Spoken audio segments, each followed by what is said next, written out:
Okay, that's that. So first time, don't really know what's going on. I knew. We're doing our best. So hold on, gotta put this out here.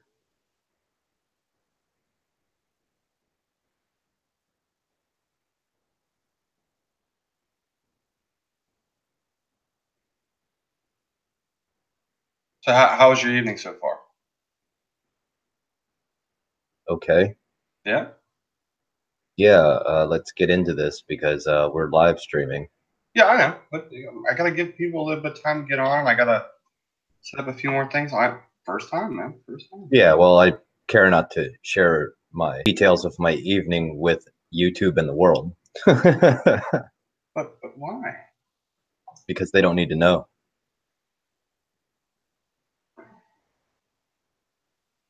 We're here to talk about serial killers. Something isn't right. It says we're live, but we're not really live. I'll tell you if we're live or not. Okay. Tell me if we're live.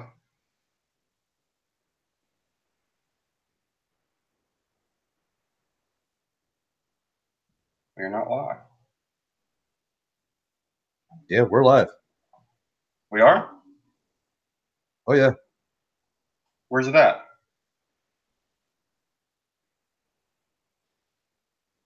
Oh, that's weird.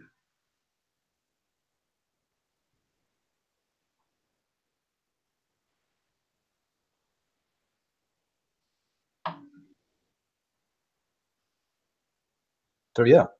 Yeah, we're okay. Don't. Okay. So, anyway. I'm going to post this real quick. Go ahead and start talking. All right. Well, normally Xavier would do this, but welcome to another episode of Warm Yogurt on Your Back. I am Mr. J, and that there is Xavier, and he's trying to figure out all these technical things that we're dealing with here for live streaming for the first time.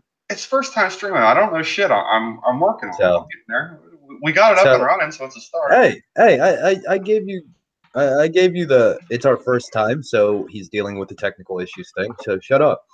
Anyway, so quick recap on what you may have missed with the first part of this not being finished yet. We discussed such prolific serial killers as H.H. Holmes and his escapades as an entrepreneurial serial killer. John Wayne Gacy and his clown games. We covered Albert Fish and self-mutilation. Jeffrey Dahmer, cannibals, the gray areas of criminal justice, and what else did we cover? We covered a lot, but yeah. I feel like we still haven't really touched on a lot of it. We haven't really gotten into the real psychological aspect. We were kind of been just glossing over serial killers here and there. And well, towards the end of the first segment, we got into people that were serial killers that never actually physically killed anyone, as Jack Kevorkian and Charles Manson. Yeah, and we ended on Manson is right about where we ended, and that's about where we're gonna pick up. Yeah, real quick, I apologize. I was supposed to get the first segment out, but I was really tired. I needed to get a little bit of sleep because this first stream was an impromptu from us. We just wanted to do it, break our cherry, everything like that.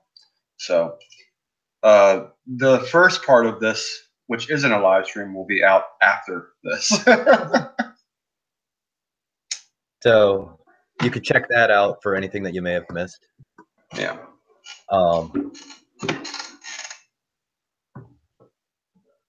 Yeah. So. Yeah. Now, so Manson.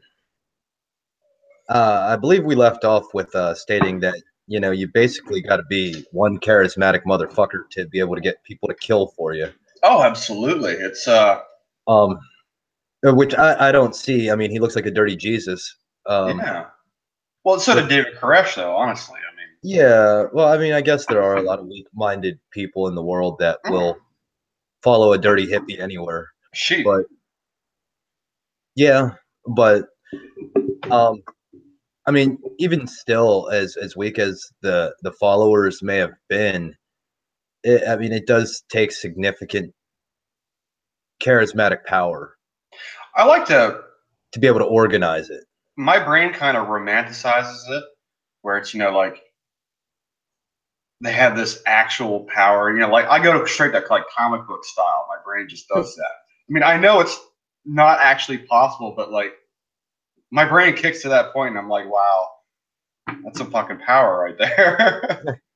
Not good power, mind you, because if he had that power, once again, we can go right back to what you said with H.H. Holmes in the previous episode, which is imagine if he used that intelligence for good and not bad. I mean, that type of power to be able to influence people down the right path as opposed to the wrong. Well, definitely. I mean, it's one of those. Yeah, it makes you scratch your head. Mm-hmm. But yeah, I mean, really, we've barely scratched the surface. I mean, the whole serial killer topic was kind of brought up in a joking manner and with serious undertones, and it was. I mean, it's an interesting topic. I'm not sure which direction you're leaning to. I'm not really to cover in directions. I mean, as far as I'm concerned, we could sit here half the night and just talk about the random serial killers, the things that they've done, good and the bad. Well, there's not really anything good about them, but the fact that. Well, I mean, if you think about it, there's good aspects to it. I mean, it's terrible to say, but there are good aspects to it. Like I said, it's like the sheer intelligence and the calculation and the personality traits that go with it. You look at that, and I mean, these people, in a sense, were very powerful people. Yeah. That chose, for all intents and purposes, the wrong direction to go in life. And it would be amazing to see, that bizarro world where, you got people like Stephen Hawkins that turn out to be serial killers and people like Charles Manson that turn out to be fucking physicists, just to see what that parallel would be. Yeah, I can agree with that. What if H.H. Holmes could have been the first Einstein? Yeah, I mean, it's just trippy shit like that it makes you wonder. It makes you scratch your fucking head, go, wow, holy shit. I mean, I mean, really, in a sense, it is kind of like a comic book world. It's like these are the supervillains of the world, So my thing about them is the interest that always catches my eye is that nobody sees them. I brought this up many times, and it's the truth. No one knows they're there until the atrocities have already been established. And that's honestly how it is in the real world, where cops are not pre-crime people. They're there to clean up a mess. They're trash men. Same thing when it comes to the actual anomalies of this world, where even the most intelligent, scary motherfuckers out there still aren't serial killers. They still roam among us, and they're absolutely fine. They're just scary people, as opposed to most serial killers, you don't even know they exist. And that's what I find the most intriguing thing about them is that they can keep that low profile so well. And like once again in the previous episode, I said they compartmentalize Right. their life to the point. And I've often, I've always been interested in how someone can go from dark to light in a split second. I mean, we all have our tempers, you know, and we go from nice guy to evil person, but we still don't cross that line. We don't cross that, you know, respective line in life, as opposed to them where they actually have another half to them, but it's still the same person. The truth of the matter is that the smiling face that you see is the fake face. The killer is the real person. And that's what they actually spend their life working on is the fake face. Well, maybe it's the exact opposite. Maybe that smile is their real face, but they have their brain so convinced that they are in fact a serial killer that they're pushing that envelope to the point where they become the serial killer just to appease their own twisted sense of reality. Mm-hmm. You know, I don't think so. I don't think that people that are serial killers believe that the good guy that they are is them. I honestly believe that they believe that they are evil incarnate, not necessarily like biblical or anything like that. but you figure, you know, you take another serial killer since you mentioned that the Zodiac. Yeah, I wanted to talk about the Zodiac, like all those killers too. That you know, was a mailman that was given direction from God by a dog to kill these people. You know, he believed that he was doing God's work, eliminating these people. When I mean, real quick, did anybody ever find out what kind of dog it was? no, I don't remember. I might have that book laying around here somewhere. If it was a bulldog, I would absolutely feel for him. Yeah, I mean, like I said, I think I have that book laying around here somewhere.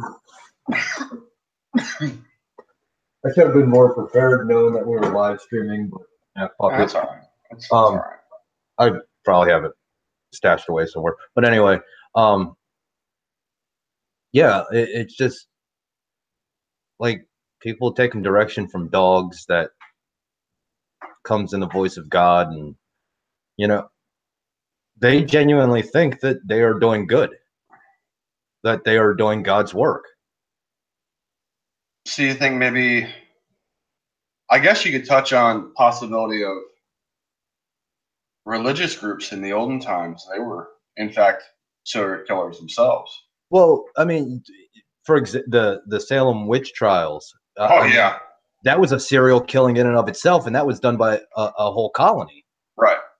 I mean, that whole colony were serial killers, legal serial killers to boot, Yep. because they had religious backing on it. You know, so, and they thought that they were doing God's work, and Right. it's funny how it works out. It's just the it's the mentality, I guess. Right. Right. It's the skewed perception of reality. So then it begs the question: are these people broken, like some people believe? So sociologists believe. I think it's sociologists, psychologists, whatever. I don't necessarily believe that they all are. I don't believe that they all are broken. I agree with that. I think some of them are. They made conscious decisions to do this. The premeditation of it, where they actually laid out plans and chose victims and stalked their victims and came up with a disposal method. They came up with a you know, an alibi, a getaway route, you know, the whole fucking nine. You can't tell me that somebody that goes through all those steps is just snapped. Yeah, it was in the heat of the moment. Okay, well, explain this laundry list of detailed plans Yeah, to the heat murder. of the moment is whenever you come home and you find your wife and you're in her bed with your best friend and you kill him. That's heat of the moment. But whenever you go to work, knowing that your wife is in bed with your best friend, you plan at work, figure out how to deal with the problem. Then you come home early, kill them both, dispose of the bodies, and then act like nothing happened. That's not a snap person. That's not heat of the moment. That's straight up premeditation, and they know exactly what the fuck they're doing. Yeah. So, I mean, like I said, it really it's the mentality of it. Mm. Um, and yeah, some of them have like some of their first victims were heat of the moment. Mm. It was like that raging hard on that you just got to bust a nut and that's it. Yeah. And they had to get past that. But then once they got past it, they were like, holy shit, I can do this. And maybe I shouldn't be so sloppy next time. Right. Let's try this. You Right. know, that's basically what it was. For some of them. For others, like they calculated it from the start. Well, I have this theory that all serial killers, they always have that first victim that sometimes the cops find and sometimes the cops don't find that they fucked up on because it was their first time. Well, yeah. And that's usually the key to catching them is if you can find the first victim because they have lots of fuck ups, especially in this day and age. You got to imagine 100 years ago, when you're playing Jack the Ripper, how easy it was to get away with shit as opposed to Oh, now. yeah. But even then, now with all the cameras and everything that's going on in this world, killing someone is not difficult. It's simply hiding the body, and that's not difficult, you know? But you had so much of I mean, if you were a serial killer back in the day, you literally walked to the next town and nobody knew you. Now they track you. Yeah. Credit cards, everything. So like you can go ahead and move, and then they'll see killings happening in that area, and then you move, and they follow this pattern, and you're eventually caught. Yeah. That's not with everybody. There are still plenty of nomads that just wander the United States and all of civilization. They the fact that you're talking to yourself, that's scary. I figured you know who would be on. Yeah. Yeah.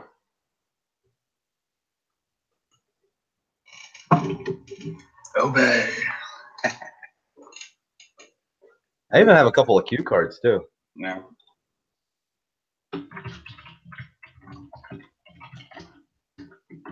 And we could at least talk to each other.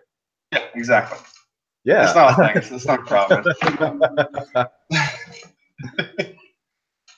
But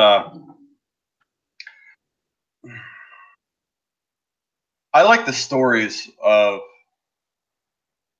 all manners of serial killers. They're dark, twisted, and I think it's good to honestly take your mind into the depths of depravity and darkness, just so you can be aware. It's good to learn new things, and I Right. think if you You could learn ignore it, you can learn new things without being taught new things. yes, Um, like it's good to research this and learn it and know about it. It helps. I mean, it helps build knowledge, right, not not to. Oh, okay, so that's how you kill somebody and get away with it. Ha ha right, ha. right. You know, I mean, I mean, we've all watched episodes of Bones. We know we're not fucking getting away with right, right. it. So, I mean, I To just be fair, those are high priority kills. Doesn't really count. some of them, Yeah. but um, like there's a laundry list of serial killers throughout history Yeah. that just didn't hit the headlines hard enough for people to notice. Mm. Like I'd mentioned Albert Fish, and he was one of the most prolific serial killers of the 20th century, and you didn't even know who he was. And then the moment I started editing the first episode, I actually delved into it. That man was a pretty nut job of a person. Yeah. Like I can even understand not trying to go down that route, but I can understand the whole having a fetish and whatnot. But sticking pins in your, junks and shit. That's just, that's not fetish to me. That's like I can even understand the whipping of yourself and cutting and causing pain to yourself. But I love my boys. I would never harm my boys. Just not a thing. I'd rather stick needles in all other parts of my body, but not my boys. Well, I mean, like I said, there is a level of depravity there. Yeah. And then you take other prolific serial killers, which he's in the classification of serial killer but shouldn't be, is Ed Gein. Yeah, he's the guy that they made the hotel Ed Bundy off of, right? Psycho. Yeah, Psycho. Yeah, there it is. Yeah, Psycho and Texas Chainsaw Massacre were based off of his story. Right. Which he actually only killed one woman. Right. His thing was digging up dead women. His thing was necrophilia. I saw that. Yeah. And he was he dug up dead women to make a woman suit. Which after his mother died, he tried to make a woman suit to become his mother. Yeah. And he lived out the rest of his life in a psychiatric hospital. Yeah. He was genuinely just fucked in the head. Yeah. There was nothing cold and calculating about that guy. He was just straight up fucked in the head. But yet he was considered a possible serial killer. Right. But that's because they found all these body parts. And they assumed. But they couldn't place where they went Right. to, or if they were already dead. They just assumed. Mm-hmm. So, like he made clothing and furniture out of bones and skin and shit. He was fucking twisted. Yeah, I saw one of his forks that he made. Yeah, like he made a belt out of nipples. Mm-hmm. Lampshades out of skin, bowls out of human skulls, shit like that. I mean, and honestly, I'd love to know what the fuck makes somebody do that shit. That's what I was just about to say. That's fucking twisted. I mean, that's some twisted shit. Not even the twisted part, but I can respect the imagination of it. Like, I'm an author, I gotta dig deep to come up with some really fucked up shit. Yeah, like honestly, like you can't make this shit up. Yeah, yeah. So I would love to get in there and just be like, all right, dude, you're completely fucking evil and all that stuff like that. But seriously, how the fuck did you come up with this stuff? It's horrible what you did, but I want to know. Yeah. Did you just wake up one day and say, I feel like making a belt out of nipples? My leather belt is just not good enough anymore. I mean, it's a trendy statement, I guess. I mean, whenever he's sitting there eating his mother's pie, even though she's dead, but still his mother, quote unquote, made it for him, did he think to himself, this wasn't made in a pot that I desire. I need to go kill someone, take their skull, and cut it open and use that as a pot. Because that would make the stew so much better. Possibly. I mean, yeah, that's the thing. I'm making light of it all, but honestly, it could be that simple. Yeah. But like you said, Ed Gein wasn't one of those high IQ intellectuals. No, he was a fucking moron. So in all honesty, he very well could have had these simple ideas just pop into his head randomly. And profiled, he was a simpleton. He did not have a very high IQ. He could barely read. He was just an average blue collar farm worker. Yeah. Didn't know anything outside of his family's farm. Right. So, So I mean, that's the low end of the serial killer spectrum, and you got H. Holmes and uh, Jack Kevorkian and Manson up here in the top rung Mm-hmm. as far as intelligence. Right. You know, it's fucking weird just to see that. Yeah.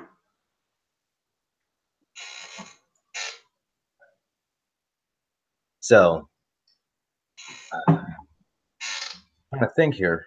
I mean, I know, like I said, I've read books on serial killers, and Yeah, I actually watched an there's so many of entire it. season of serial killers from like 2 weeks ago. It's what made me want to talk about this at some point. Oh, okay. Because I it mean, was, it's definitely a good topic to cover. I mean, like I said, there's just so many different avenues you could go down with it. well, like Um, hell, like Angels of Death, for the love of God. That's some next level serial killers right there. Not familiar. Angels of Death, they are nurses and doctors, nurses who kill their patients. Hmm. And one particular one stands out to me. I forget her name, uh, but she was a pediatric nurse, and she was she was responsible for 5 deaths. One of them was a twin baby, maybe 6 months old or something like that. It had the flu or something like that, so they brought the baby in to have it evaluated overnight. She broke its ribs, or no, she killed it. Then the parents brought in the second twin, worrying that there was something wrong with that twin because the first twin died. And what she did was she broke the baby's ribs and almost killed it, but then brought it back up to health, and they made her the godparent of that child. And it took that. This is the sad part. It took 3 deaths for the hospital to actually contact the police. They actually Wow. had to go through the list to find out who was on board those nights that happened with the dead babies. Only then were they able to put two and two together, and they called the cops, and the cops still had to wait for more to happen before they were actually able to bring her down. To this day, she doesn't think she did anything wrong. And Wow. that's because of that, though. It throws doubt on the age-old Munchausen syndrome. I don't know if you're aware of that. Munchausen syndrome is, I've heard the term, but yeah, I'm not familiar with what it is. it's the it's an old term that's used for mothers who hurt their kids in order to get attention. Uh, They used to use it as an excuse so that way mothers could get away with stuff and be in psychiatric wards for a certain amount of time. It was basically postpartum depression, but these women were still bad fucking people. well, And yeah. they used that psychiatrist saying that they have Munchausen syndrome as an excuse to basically render everything that they do null and void.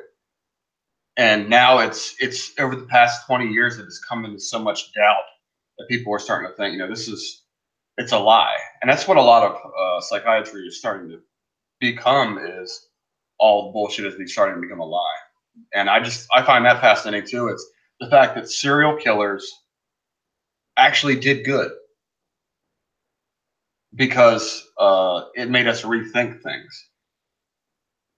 Well, yeah, that's one way to look at it. Yeah. But again, another, another plus to serial killers, if you want to call it that, is they're the opposite end of the spectrum. I mean, that's pure evil Mm-hmm. to the pure good. Mm-hmm. It's the yin and the yang of the universe. Right. You know, um, Which you need both. well, absolutely. We we spoke on it several times with the pendulum, one extreme to the next. You got to find that balance. Mm-hmm. You know, the nirvana of the universe. Yeah, I don't know if I told you this. One time, a guy went on a first blind date with a girl, and he took her to this site that he used to go to whenever he was a kid, and he walked the trail with her at night. And after a certain point, the trees and the foliage just made it completely and utterly dark. You can't see that because you're not talking. Ha ha ha ha ha ha ha. But the trees and the foliage made the path up ahead really freaking dark. We're talking pitch black.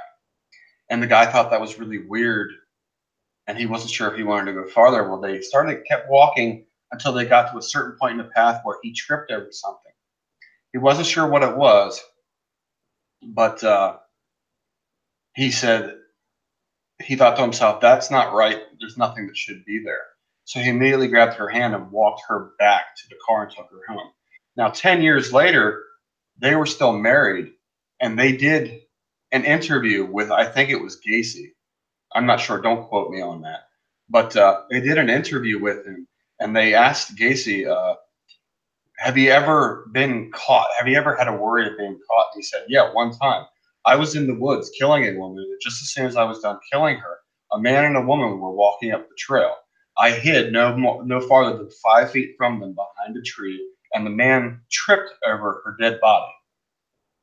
And I pulled out a knife, getting ready to kill them both, and they walked away the opposite direction, thereby allowing me to pick her body up and take her home. Wow. Yeah. And the man saw that interview and he was shocked. He's like, oh my God, that fucking close. Wow. Yeah, that is some insane shit right there. Well, on another side note of insanity, and this is kind of staying on topic, but kind of veering off topic a little bit. It's one of those twisted fucking things that makes me wonder is, do you believe in any kind of like spiritual influence on murders being committed? Oh, that's different. My belief is that science has yet to prove that spirits don't exist. There are too many even recorded incidents where shit is being thrown across the room and nobody's there, and there's actual violence. There was a woman who was raped by 4 poltergeists, apparently. The movie The Entity was based off of that. Right. And, I'm not claiming that any of that's real. What I'm suggesting is that science hasn't disproven that they don't exist. Well, as such. I mean, what I'm referring to is like the suicide forest in Japan. Yeah. That it's a high suicide rate. They say that when you go in, chances are you don't come back out. You have a feeling that there's dark energy in there. Is it dark energy, or is it just people just know that they're that fucking depressed that they're going to kill themselves? And hey, there's a suicide forest. It's why not? Let's go there. I like to think rationally and logically as much as possible, but there is that hint in me, just a little bit, that lets me go through the spiritual, where I say there's a possibility, but it can't be proven. I mean, with dark spirits like that, if that is the case, would it be out there to suggest that maybe demonic possession has something to do with these people's psyches? That's a rough one. I don't know. I can't. I mean, that's a really good fucking question. I mean, holy shit. But the problem with that is that, me, I'm a big believer in we are responsible for ourselves and whatnot. Oh, absolutely. To claim that that's a possibility is to actually abandon my beliefs that somewhere out there is an entity that is able to control you to be able to kill, rape, and murder anyone you choose, in which case it becomes a convenient excuse whenever the time comes. I mean, we've all seen movies where several murders were carried out by an individual who was demonically possessed. Right. I mean, like I said, if we're covering all avenues, it's kind of, I'm playing devil's advocate here, and yeah, I got you. That's really good. I like it. Keep it up. I mean, would it be outworldly to suggest that is indeed a possibility?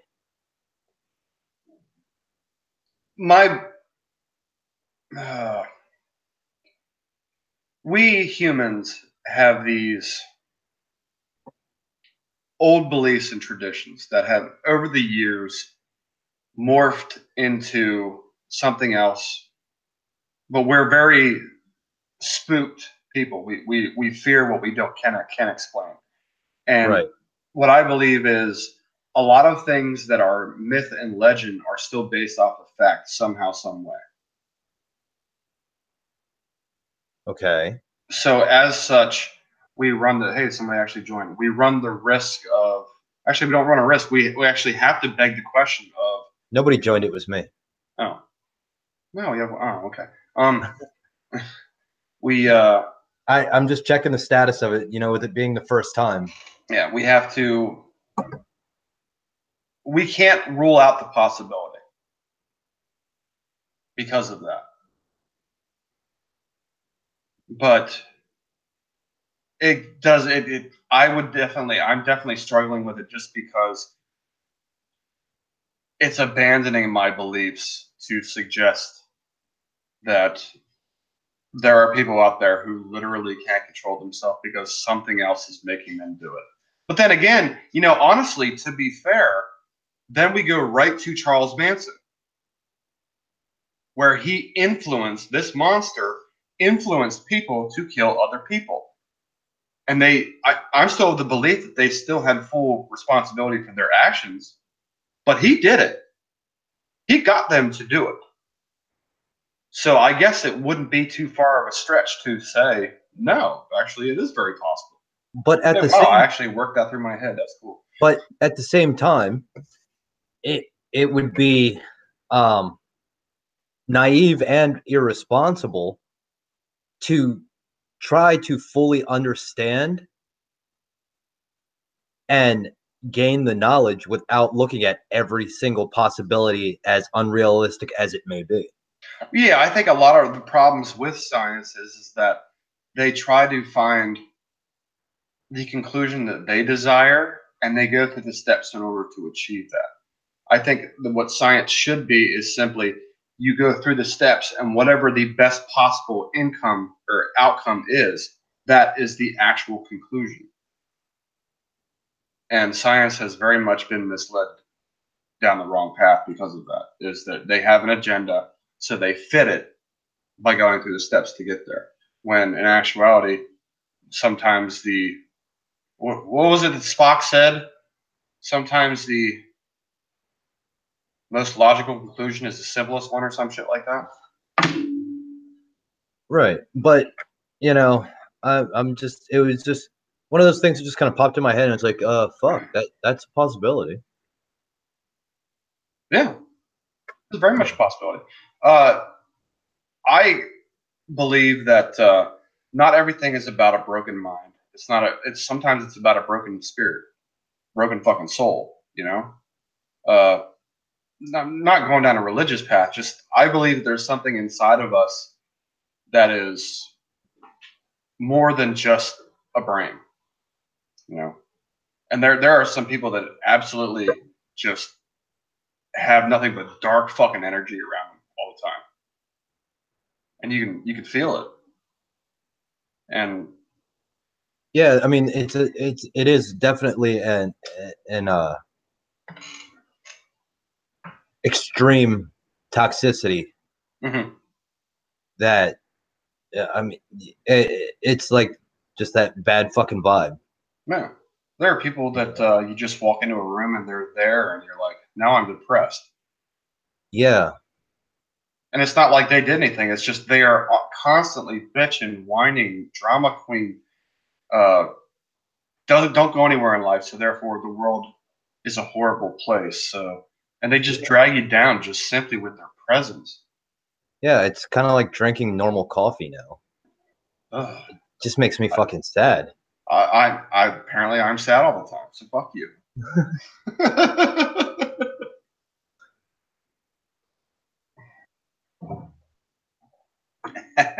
Yeah. So, I mean, what else do we got here? I mean, how many people do you have to kill to be classified as a serial killer? Is it 5? It's 5 or 3. There was one serial killer in England who actually told everybody before he started that his New Year's resolution was to kill 5 prostitutes, I believe it was, because that was the magic number for him to be known. Funny, because Jack the Ripper killed 5 prostitutes. I think that's why. But in order for him to be known, that's what he told everybody, and then he went and did it. I mean, it goes back to what we talked about in a couple prior episodes with society. It's a goddamn shame that if you're to that point in your life where you cannot do anything that's good or worth a damn, and the only thing that you can do to gain notoriety is to kill a bunch of people. That's the theory with school shooters. It's like you've found absolutely no other way to positively make your mark on the world to be known. So you're just going to be known as an evil serial killer that takes lives. And but granted, you get your 15 minutes of fame, but and that's, I mean, in a way, it's that Hollywood mentality. Yeah, they romanticize a lot of shit. Yeah, they glorify it. Silence of the Lambs, like, was prime example. I mean, they just it glorified, the serial killer. Like, he escapes from prison. Yeah, honestly, if you look at it from the Hollywood standpoint, like we said, it's romanticizing it. Who would you rather be killed by? Hannibal Lecter or Ed Gein? Well, Hannibal Lecter wouldn't fuck me in the ass after I was dead, so right, that would be a plus. But it's real. I think it's our mentality of who would be the better killer for us. Like, Hannibal Lecter is a terrible fucking human being, but at the same time, I respect him. I respect the character, I mean, because he even flat out says he doesn't kill people unless they're rude. Well, I mean, I mean, to be fair, that's a complete fucking leap that, like, escalates quickly. Yeah, it's like, you don't open the door for him, he's gonna fucking kill you. Yeah, but it's like, you don't say thank you when I hold the door open, you're fucking dead, bud. Yeah, but he was a gentleman killer. Yeah, in a way he was. So I guess when they view that, they don't view the violence that comes from it. That they expect it to be gentlemanly, and like H.H. Holmes, due to his IQ and everything that he achieved, I can sit here and think to myself, yeah, he would be not a brutal killer. And I think that's what a lot of people fear the most, is the brutality of it, as opposed to just being killed. I mean, it's 6 of one, half dozen of the other. I mean, really, you're still. Oh yeah, I'm not disagreeing. You're still going to die, right? I mean, but you look. I mean, it's like, look at it as look at it kind of like livestock slaughtering, right? They banned the bolt gun, right? Because it was considered cruel and unusual. Right, even though it was literally a quick... It's okay to slit their throat and let them bleed out and suffer. Right. Until they fucking die. Right. Look, you're still going to fucking die. Honestly, I'd rather have my head fucking blown off with a shotgun than have my fucking throat slit and lay there and their bleed out job. and watch everything turn black. Right. You know? Yeah. But okay. Well, yeah, that's my point. It's just the romanticization, what the fuck ever, of the serial killer, from the IQ, high-minded person, gentleman, to the brutal psychopath that everybody actually fears. You know, and I think that's like comparing. Honestly, it's like comparing Leatherface to Hannibal Lecter. And once again, I would say I'd rather be killed by Hannibal Lecter than Leatherface. Yeah. Honestly, I would. I mean, I gotta run. I hate running. I hate the sound of a chainsaw. It's just gonna be bad for me before it even actually. All right, as opposed to Hannibal, where honestly he can go ahead and sever my head here and then just start eating my brain and cooking it on the grill right in front of me, and somehow that is more pleasing to me than running and hearing the sound of a chainsaw. Well, I mean, he's making you dinner. He's got the nice classical music playing. He's dressed nicely. Do I get wine? Because I hate wine. You're having intelligent conversation. Next thing you know, you're fucking dead. Yeah. I mean, I agree with you there. I probably would rather be killed by Hannibal Lecter than any other movie monster, but but it's just the I don't even remember where I was fucking going with this. You're talking about Hollywood and how they've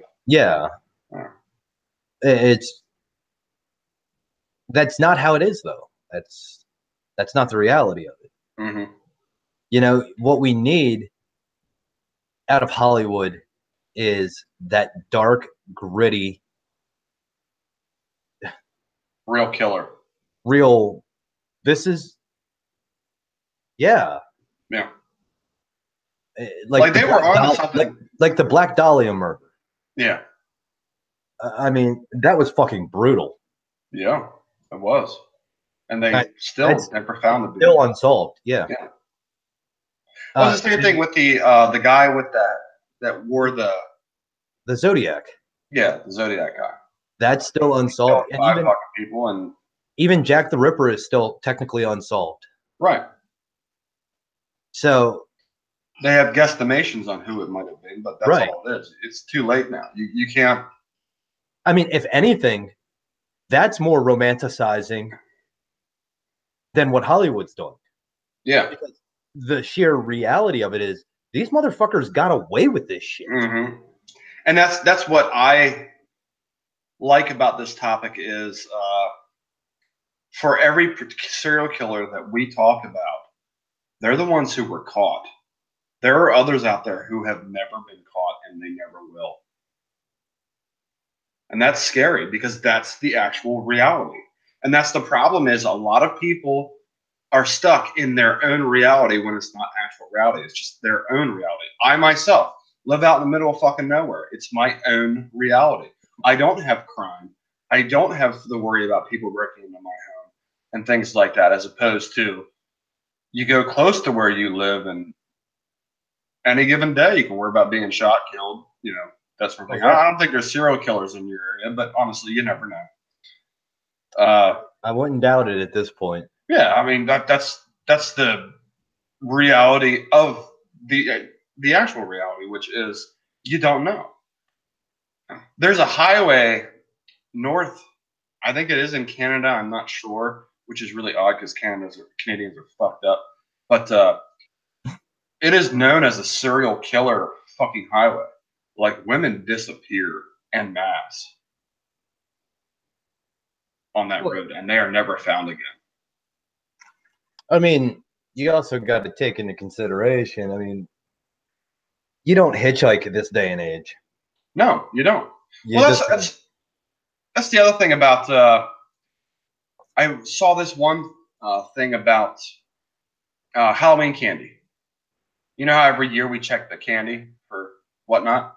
Did you know there's never been an actual documented case of a child being poisoned or hurt by anything in candy ever? Save the only reason why the entire thing was created was because a father killed his son for insurance money. Because of that man, he went on death row. He's killed. He's done. But because of that man, we have been checking our candy for nothing. Yet we still do it. I'll continue to do it. Yeah, that's the thing. We will still continue to do it. It's a good safeguard. But the fact that one man did it to his own son put that fear of the old man down the street is putting razor blades in apples, rat poison in Tootsie Rolls, things like that. That's a good thing that a murderer did. But the sad part is that paranoia. Yeah. Ruins it. It's not trying to get off topic, but it's the same thing with 9/11. Because of 9/11, all you ever hear with police officers is, in this day and age, so therefore they can ask for your ID, find out who you are, everything, just in case you're a terrorist. Even though it's not going on. I don't see that as a good thing, though.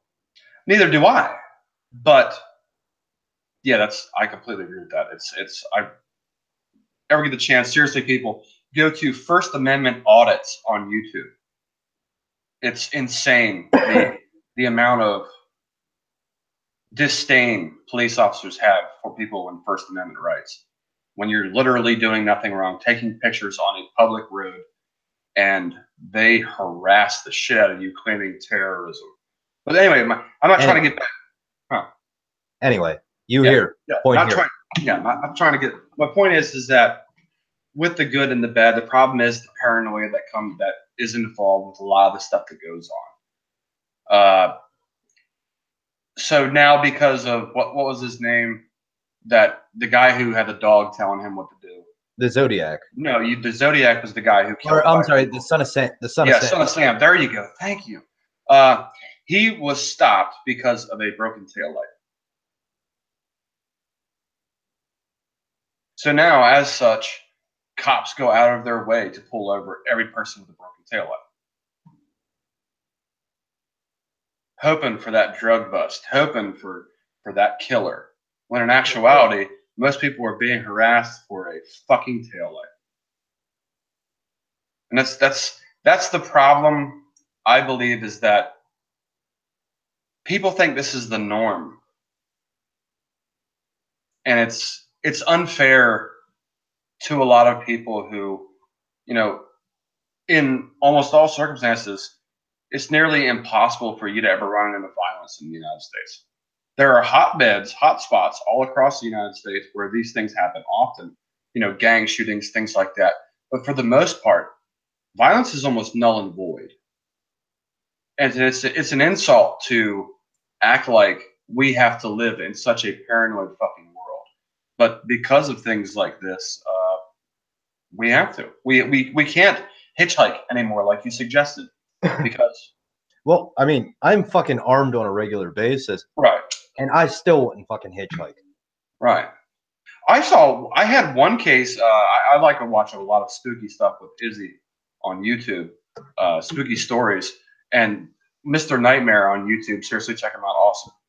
He does stories where people write him what happened in their lives, like a spooky story or something like that, and then he puts it on his channel and reads it in a monologue for them for you to understand. This one lady was driving down the road, and she picked up this man who was hitchhiking. He was talking to her. He was nice, polite, kind, courteous, and everything like that. And they were both nice and just having fun. And then she eventually dropped him off. She gave him her business card, I think it was, in case if he ever needed anything later on. Found out like 2 weeks later, he actually sent her a snail mail that said he was going to kill her that night. The only reason why he didn't was because of how nice she was. Wow. Yeah. Once again, that next level shit where you're right fucking there. But because of what you do changes everything. The simplest thing. He said he was going to rape and murder her.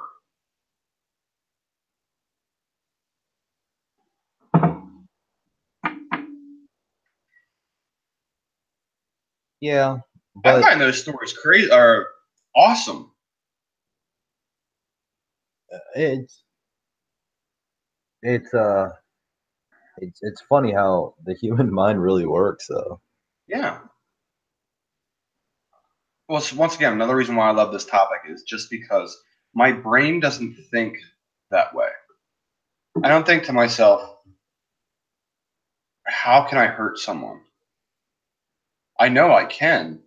I've been trained to do it. But I don't think to myself in the deepest, darkest ways possible of how I can honestly cause as much humanly pain and suffering as possible. You know? I'm not gonna lie. I've already been down that dark road. Well, no, we've all had those thoughts, of course. But I mean, taking it to action, feeling like you're putting on an actual dark cloak over you, creating an anonymity so that way you can actually do these deeds and then walk away and take that cloak off and act like nothing happened. I find that incredible.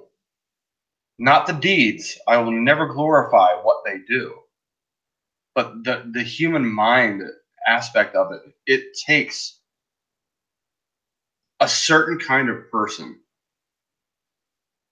to be able to go down that road. Oh, absolutely. I mean, Definitely does. I deal with my daughter's school teachers all the time, nice ladies and everything like that. But never once do I look at them and think to myself, the things I could do to their heads. Just I don't do that shit. That made me feel creepy just saying that. But that's my point.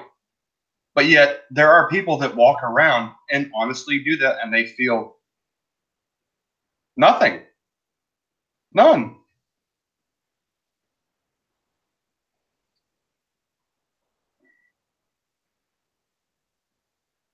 Don't make it awkward. Say something. I plead the fifth. Hmm. No. I'm not talking about enemies. I'm not either. Hmm. Well, not I not told helping you, at all. I've literally been down that dark road before, where I've thought to myself, what would that person look like on the inside? And this is And why you're in charge of the scripting for horror movies. it's one of those things where you kind of sometimes you just have to put yourself into certain mentalities to understand the things that Mm. you read and that you learn. I mean, it like like for example with when we discussed this on a prior episode with the method acting, Yeah. Oh where God. the actor gets so involved in the character that they in a sense become the character, and it almost literally fucking warps their mind to a point of no return. um it's intriguing to be able to push your mind to the absolute limit, to see how far your mind can go Mm. and develop, and it helps gain a better understanding of the subject at hand. Yeah. I um think that's like when we discussed before about the BDSM. I try as I might, I doubt I'd be able to go down that road completely because my brain doesn't work that way. I could try. I'm sure I could succeed with some things, but there are other things like the pain threshold, pleasure and pain, whatnot. There's a limit to where I would go, but there's not a limit for them. right. And I mean, it's just it's when I want to learn something, I want to learn it. yeah, And I mean, I'm not going to go to the extreme of actually committing a violent murder, mm, just to gain a full understanding of it. But to be able to push my own brain to that point, to see And I know where my limitations are for the most part, to where I could seriously sit down and contemplate something and not actually do it. It's like, and then you sit back and you go, holy fuck, am I really that twisted? But it makes for a damn good story. Yeah. And with both of us, with what we are, with our scripting and writings and whatever, it's helpful. Yeah. It really is. To sometimes just dive into that dark reality. Oh, I agree with that. It's fuck, what is the word? Therapeutic. In a sense, yes. Uh, It kind of helps you. It helps you to appreciate your normalcy, really. yeah, I agree. Because when you start writing about things that are not normal, and then you go back to the normal after the fact, you're like, man, I like where I live. I like who I am. I'm glad I don't have to deal with this shit in real life. Right. I mean, the shit that I've written in the second book, Bloodlines from Fallen, uh, some of the stuff I was not comfortable with, but I had to write it because it's their reality, and I wasn't going to sugarcoat it. Well, and again, it's like episode 2 of Absolute that I'm scripting, because I'm writing several episodes at once for continuity purposes. Yeah. The shit that takes place in episode 2 is some dark shit that I never even wanted to think of. Oh, you mean the one with the thing in the other thing? Yeah, that thing. That's some dark shit. It's some really dark shit. And I never thought in a million fucking years that I could that shit go that fucking dark. That is a nightmare for people. Yeah. Yeah. And we're sorry we're being vague, but we're not giving you details. Yeah, I'm Mr. Hush Hush when it comes to all these projects. And I'm hush hush when it comes to his projects. Because this is my premiere project. Right. It's going to be a horror series, but I'll leave it at that. Well, yeah, it's sick and demented and twisted, and at the same time, it's a reality for some people. And it is. And the funny thing is that I can go from that to writing a children's book. Right. So yeah, who's the sociopath here? But it's the same thing with Bounty. Some of our episodes are sick and twisted because we're actually bringing full-on reality into their world. And that's just it. This is with the things that we're doing. It is harsh reality that nobody wants to talk about. Right. But it's that train wreck scenario where you really don't want to see it, but you can't help fucking look. Yep. So, well, I think that's what draws our eye to serial killers is not necessarily the brutal killings that they do, but the mind of the serial killer and how someone could get to that point in their life. Absolutely. I mean, that is intriguing to me. Yeah, and that's as we talked about in the previous episode. It will be up after this, but we discussed how there are certain people that don't have that button in the back of their head that makes them feel something whenever they harm somebody else. With me, it's bad people, really bad people. I don't have that button at all. I sleep like a baby. I freely admit that I have no problem with them being caused pain, everything like that. You're a little bit. It takes a little bit less for you to consider someone a bad person. That's fine. It's literally degrees of how we view things. But I cannot, on a serial killer. I cannot be on a serial killer scale where just seeing a woman, that to me is an innocent person, and just taking her life just because. Because is, to me, there has to be purpose for everything. That's just how I live my life, and I do not like the randomness and the word because. It has no meaning, bearing, or purpose in this world. It makes no sense, and there has to be sense with something. And I think it's another reason why I'm drawn to serial killers. Is a lot of them, they have no sense. There is no rhyme or reason to what they do. They simply can and they do because nobody else does it. Because nobody else is sick and depraved like them. Well, and like I said, uh, being a serial killer will automatically achieve you celebrity status. Yeah. Yeah, that's what we were getting on. Once again, that comes down to the mass shooter mentality as well. A lot of people believe that because they give them celebrity status after the fact, people are starting to believe that the media is responsible for these mass shootings. I'm not necessarily suggesting that myself. Once again, Yeah, every I don't person is believe that. responsible for their own goddamn shit. But it's a topic to be heard at some point. You got to ask that question. Same thing with serial killers. Is there a possibility that they just want to be famous, and that's a driver, not the driver, but a motivating driver for them to be? Because, like I told you, that one serial killer, told everybody before he did it, he had to hit the magic number of 5. Yeah. Yeah.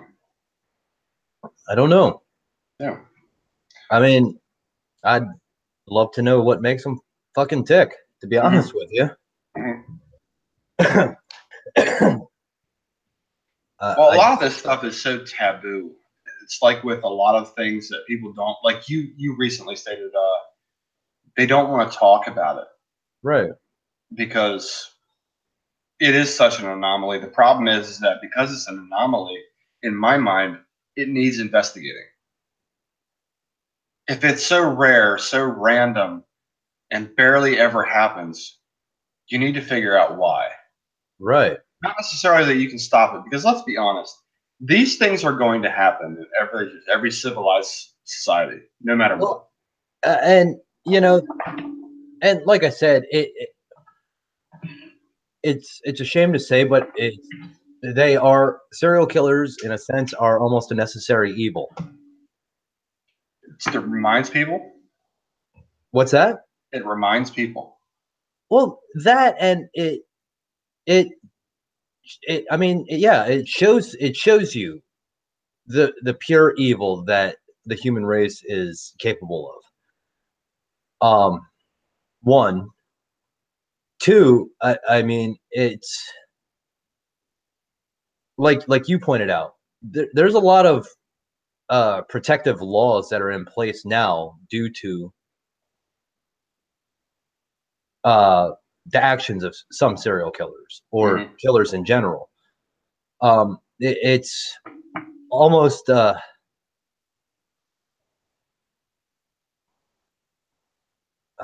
don't even know what the fuck I'm trying to say here. It's proactive. Yeah, in a sense. If we could somehow see the warning signs, I mean, so a person could walk around their entire life not knowing that they're a serial killer, but if they know the warning signs, maybe they're conscious enough about their decisions to be like, all right, I'm seriously thinking these seriously fucked up thoughts, and I just might be a serial killer. Maybe I should seek help before this goes any further. Right. Or rather than just act out the impulses. Do you want to pause for a second, get some coffee, maybe go to the bathroom real quick? Yeah, because I'm completely out of coffee. Okay, let's do that. I'll bring up the screen share and we'll do that. Give us about 3 minutes, people. Okay, we'll be right back. Not like anybody's there. Yeah.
My dog is snoring up a fucking storm.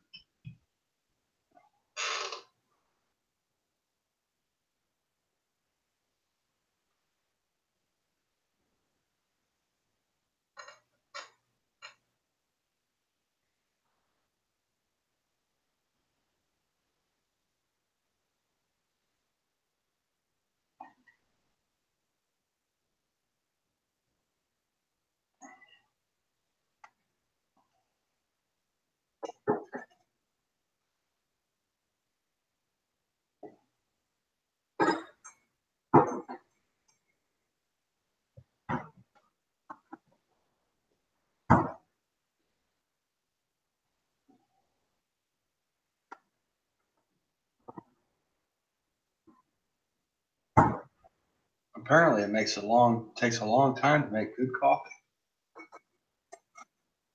I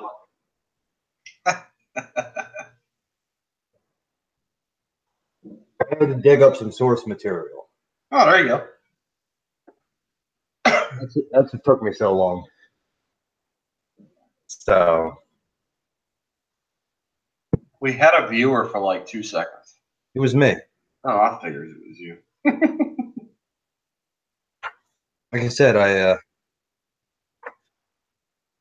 I randomly pop one to see how it's going and trying to just figure out, make sure that everything is going right because yeah,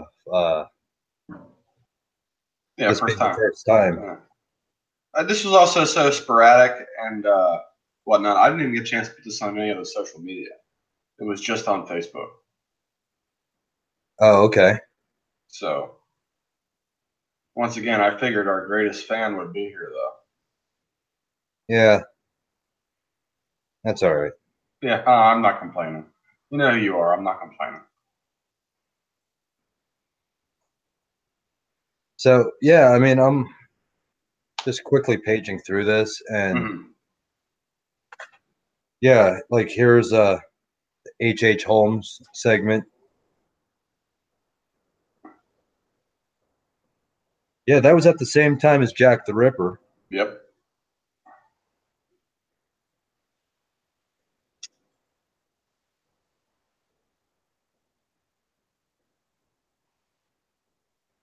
So, um, I'd like to actually get my hands on a set of these serial killer trading cards. There's an actual trading card set. Yeah, I was just looking. It just came through here in this book. Yeah, Charles Manson from 52 Famous Murderers Trading Cards. I look. I can appreciate people's mentality towards Charles Manson, but I would not consider him a serial killer. I would consider the girl a serial killer. Right. Like, yeah, it's just. Oh, okay, here we go. Some characteristics of serial killers. I'm all for it. Let's talk about you and I. What's that? So let's talk about you and I then. Well, over 90% of them are white males. So check one for you. All right. They tend to be And check half for you. they tend to be intelligent with IQs in the bright normal range. So check one for you. In spite of their high IQs, they do poorly in school, have a hard time holding down jobs, and often work as unskilled laborers. Check one for both of us. I never had a problem holding down a job. Yeah, but we're unskilled laborers basically. What's considered an unskilled laborer? Just like a fucking blue collar schmo, I would think. Okay, then yeah. Yeah. They tend to come from markedly unstable families. Typically, they are abandoned as children by their fathers and raised by domineering mothers. I'm adopted. Does that count? Yeah, we're gonna check one for you just because of that. Just this. Um, their families often have criminal, psychiatric, or alcoholic histories. Check one for me. And me. Okay. They hate their fathers. Check one for me. They are commonly abused as children. Nah. Nope. Many of them end up spending time in institutions as children and have records of early psychiatric problems. The closest thing I ever had to any type of early psychiatric problem was abandonment issues from being adopted. You know, like that mentality that a child has where we don't put two and two together, like, oh, our real biological family didn't want us, but at the same time, a family came out and literally handpicked you to be their family. We don't put those two together. Yeah. So my mindset was always set on that, but nothing extreme. Yeah. So I guess we're only about 50% serial killer. Oh, that's good. Very good.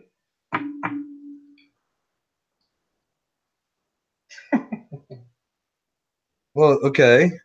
Here we go. Some of the list of serial killers.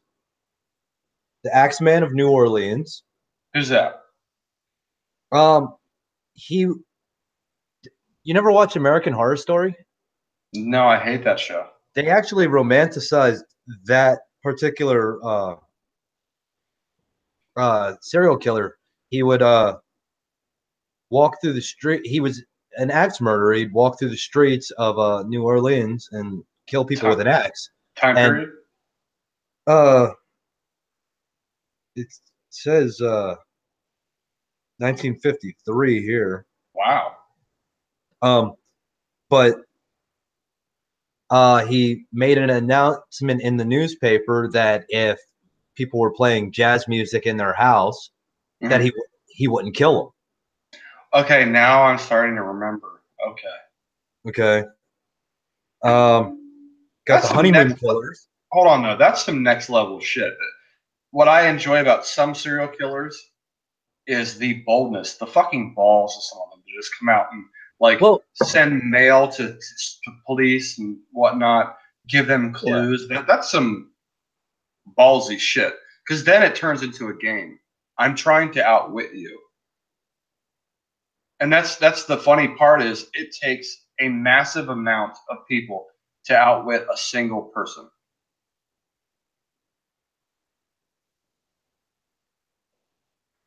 So who are the honeymoon killers? This is recommended reading. So the dates don't mean shit here. That's just when the date of the book was put out. Oh, okay, all right. We got the honeymoon killers. Who are they? I don't know. I'd have to dig into this to find that. Okay. Confessions of Son of Sam, David Berkowitz. Yeah. The Hillside Strangler. Refresh my memory on him. It sounds familiar, but I would need to refresh my memory on it. Okay, gotcha. The Moors Murderers that you mentioned. That's one too. Ted Bundy. John Reginald Christie.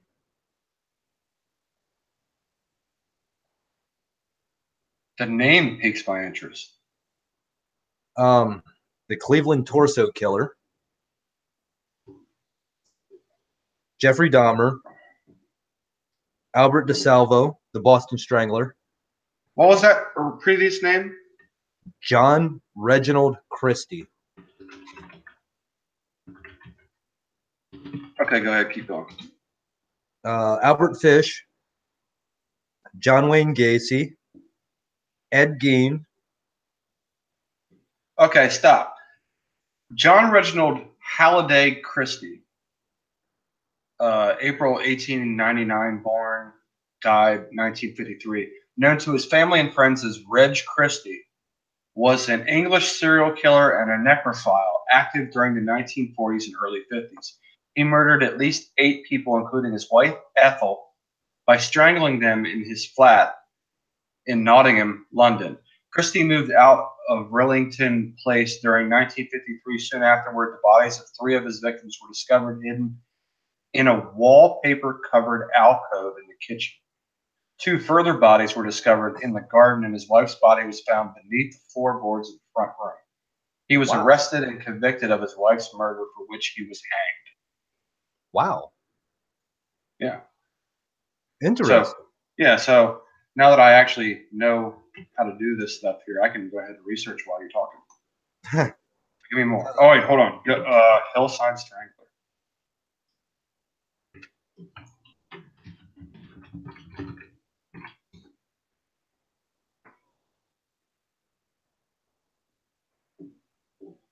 The Hillside Strangler, later the Hillside Stranglers in the media epithet for one, later 2 American serial killers who terrorized Los Angeles between 1977 and February 1978, with the nicknames originating from the fact that many of the victims' bodies were discovered on the sides of the Hollywood Hills. Police, however, knew because of the positions of the bodies that 2 individuals were killing together, but withheld this information from the press. These 2 individuals were discovered to be cousins Kenneth Bianchi and Angelo Bueno, who were convicted for kidnapping, raping, torturing, and murdering 10 females ranging in age from 12 to 28 years old. Wow. Yeah. Here's something that I completely forgot about Dahmer. That he used ice picks to perform lobotomies on people to create his own zombie army. Damn. That's fucking twisted. Damn. Yeah. I mean, I can understand the depths of which their mind goes for some things, but when you revert to zombie, And you think that's an actual thing? That's some next level shit right there. Okay, and for the record, H.H. Holmes Yep. killed a minimum of 9 victims. That they were able to connect. He himself claimed 27. Right. And some crime historians put the total in hundreds. Yeah, I believe that as well. He had a place, means, and opportunity to get rid of any and all evidence. He had a furnace down in the basement that he used often. And once again with the World's Fair, he calculated bringing in people to open the castle for them to stay and live. And there's no telling how many he actually killed. But funny thing about him is that despite all his ravings at the end, the moment he was set to be killed for his crimes, he recanted and said he did not do any of that stuff. Once again, full of shit. He did do it, but right. I mean, I definitely may read through this book again. Yeah.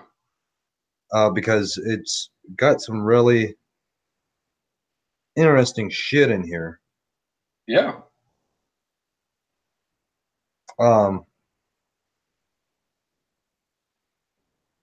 Definitely recommend this to anybody that's interested. The A to Z Encyclopedia of the Serial Killers. Definitely recommend it if you're interested in this subject at all. It's very informative. Yeah.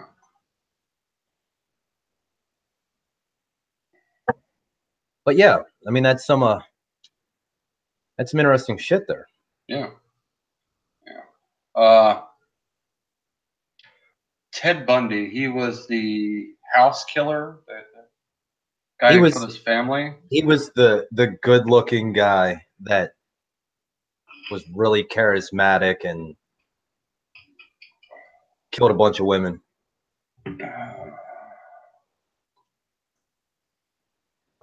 I think he was actually like on the dating game or something. I think that was him. Theodore Robert Bundy, born November 1946, died 1989, was an American serial killer, kidnapper, rapist, burglar, and necrophile. There's a lot of them. Who assaulted and murdered numerous young women and girls during the 1970s and possibly earlier. I would agree that that's what happened. Shortly before his execution and after more than a decade of denials, he confessed to 30 homicides that he committed in 7 states between 74 and 78. The true victim count is unknown and could be much higher than the number to which Bundy confessed to. Many of Bundy's young female victims regarded him as handsome and charismatic, which were traits that he exploited to win their trust.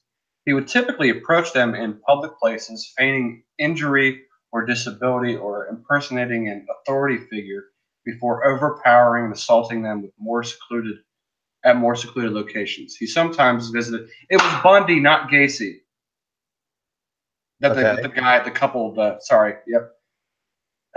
He sometimes visited his secondary crime scenes for hours at a time, grooming and performing sexual acts with decomposing corpses until petrifaction and destruction by wild animals made further interaction impossible. He decapitated at least 12 of his victims, and for a period of time, he kept some of the severed heads as mementos in his apartment. On a few occasions, he simply broke into dwellings at night and bludgeoned his victims as they slept. In 1975, Bundy went to jail for the first time when he was incarcerated in Utah for aggravated kidnapping and attempted criminal assault. He then became a suspect in a progressively longer list of unsolved homicides in multiple states. See, there you go. It always happens. Once it starts, it's like fucking Pac-Man. It just continues to chomp away. Wow. He once called himself the most cold-blooded son of a bitch you'll ever meet. Attorney Paula Nelson, a member of his last defense team, wrote, "Ted was the very definition of heartless evil." Holy shit. Yeah. Yeah. I like reading these stories. I like talking about this stuff just because, once again, why we're talking about this. This is some crazy next level shit.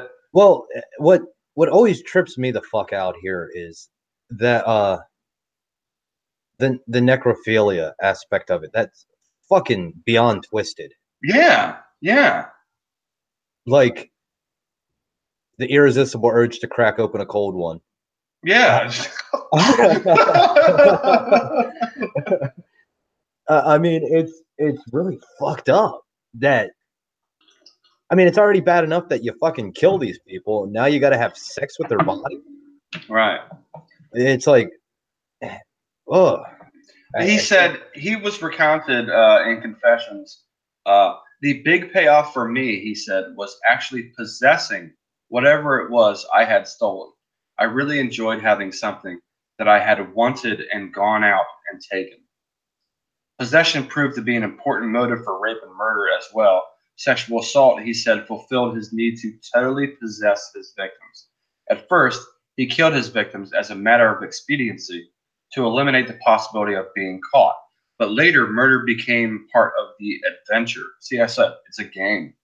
The ultimate possession was, in fact, the taking of the life, he said, and then the physical possession of the remains. Wow.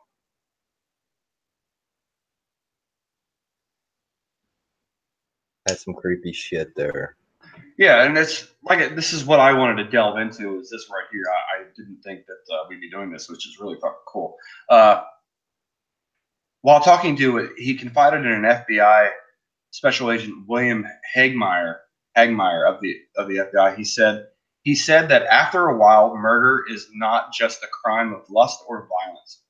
Hagmeyer related, it becomes possession. They are part of you. The victim becomes a part of you, and the two are forever one. The grounds where you kill them or leave them become sacred to you, and you will always be drawn back to them, Bundy told Hagmeyer.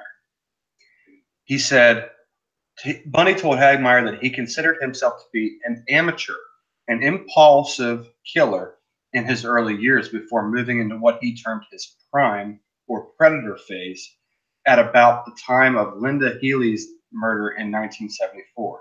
This implied that he began killing well before 74, though he never explicitly admitted doing so.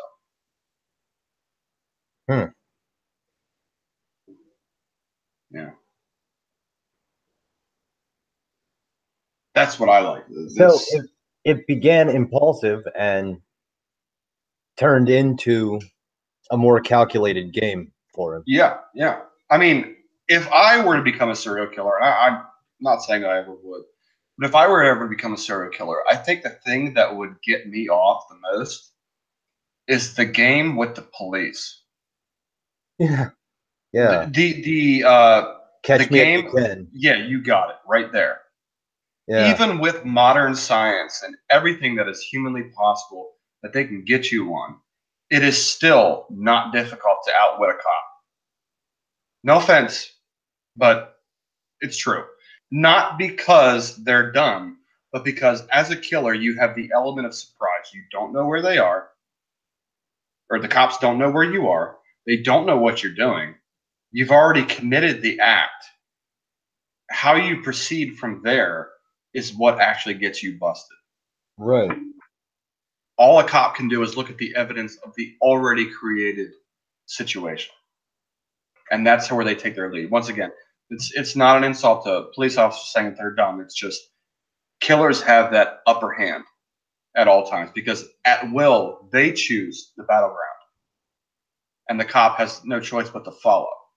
And until they actually get a lead and start moving in, putting two and two together, right, you have a random killer out there, and that's the scariest part of it all. Is once again, we're talking about serial killers that were caught.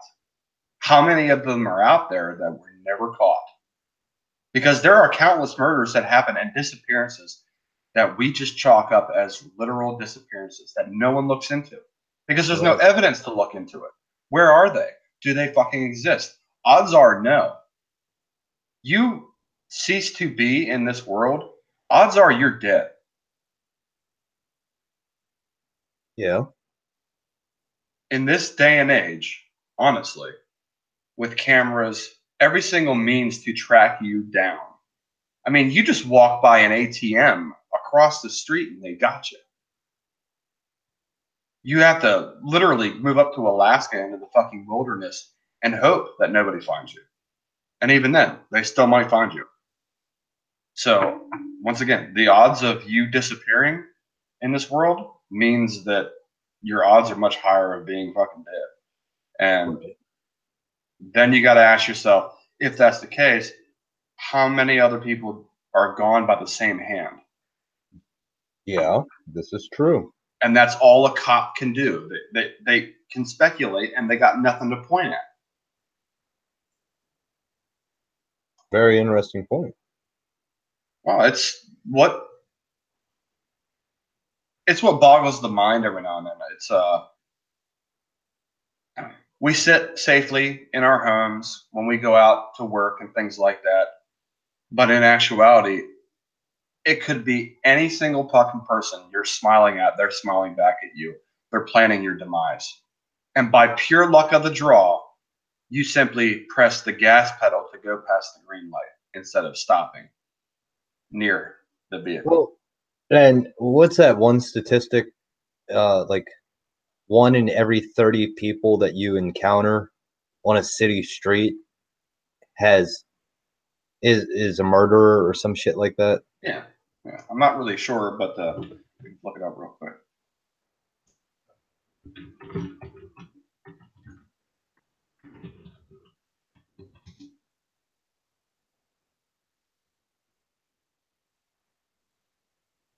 How many murderers will you walk past? If you meet one new person per day, you meet 27,375 new people throughout your entire life, of which 0.41 of them are likely to be unapprehended murderers. Of course, this means that if you meet 10 new people per day, you've met 4.1 murderers throughout your life. That's still pretty high. Yeah, that is very fucking high. That's crazy.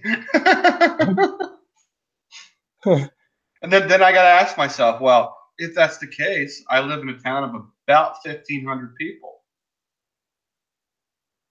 And there are a lot of pig farms in your area. So then I got to ask, is there one out there? Odds are, statistically, yes. Chances are one of those farmers is a serial killer necrophiliac. Yeah. Crack open a cold one. Irresistible urge to crack open a cold one.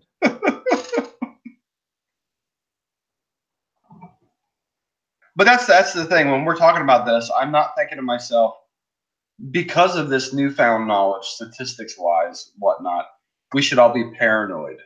When I go outside, or if I see someone walking down the street in the middle of the night in my town, I should look out the window and think, that's a serial killer.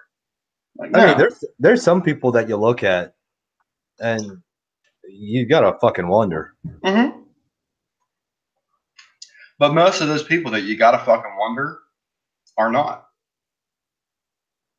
They're just socially inept or just bad fucking people, period. Well, like, for example, like, I'm not throwing any names out, but you know who you are. My one uncle is he's a raging alcoholic. Mm-hmm. And he's like this creepy, decrepit looking monkey skeleton of a man.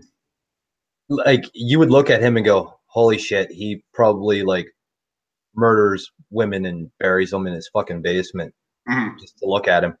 And yeah, honestly, I probably wouldn't put it past him either. But just an FYI, we are live and your name is right there, so you've been outed. Okay, that's fine. Just fine. That's fine. And nobody knows my mother's maiden name, so right. I'm not. We don't do anything bad to worry about people coming after us and none of that stuff. So, by the way, I'm Brandon. Xavier is my pen name for my books. It was my developer name for video games before that. So there's your meet and greet and introduction. That's Wayne. Not that you didn't know that. It's been popping up this entire time. Yeah. But he is still Mr. J, Mr. Johnson, Mr. J. It's a thing. It's kind of what we go by now. Yeah. We've been doing this for almost a year now, and up until now, unless you knew us, you didn't know our real names. Right. So, but, and don't worry, we're only 50% serial killer. Yeah, we're only 50%. It's not a big deal. Do you say thank you when I open the door for you? It's what it comes down to. I do, but I get really pissed off at people when they don't say thank you when I open the door for them. I had this one time. I took Izzy. She was probably 3 years old, maybe, to McDonald's to get her some lunch. And as we're walking out the door, this lady was in front of us. She opens the door and then just lets it close, and it slammed right on my daughter's head and just like almost crushed it. I flipped the fuck out. Because I don't know about you, but I mentally check if there's anybody behind me. Well, yeah, when I'm going out a door. Yeah, typically I'll hold the door behind me as I'm still walking, and I'll look back. If nobody's there, I let it go. Yeah. It's just common fucking courtesy. Well, that's the not serial killer part of us.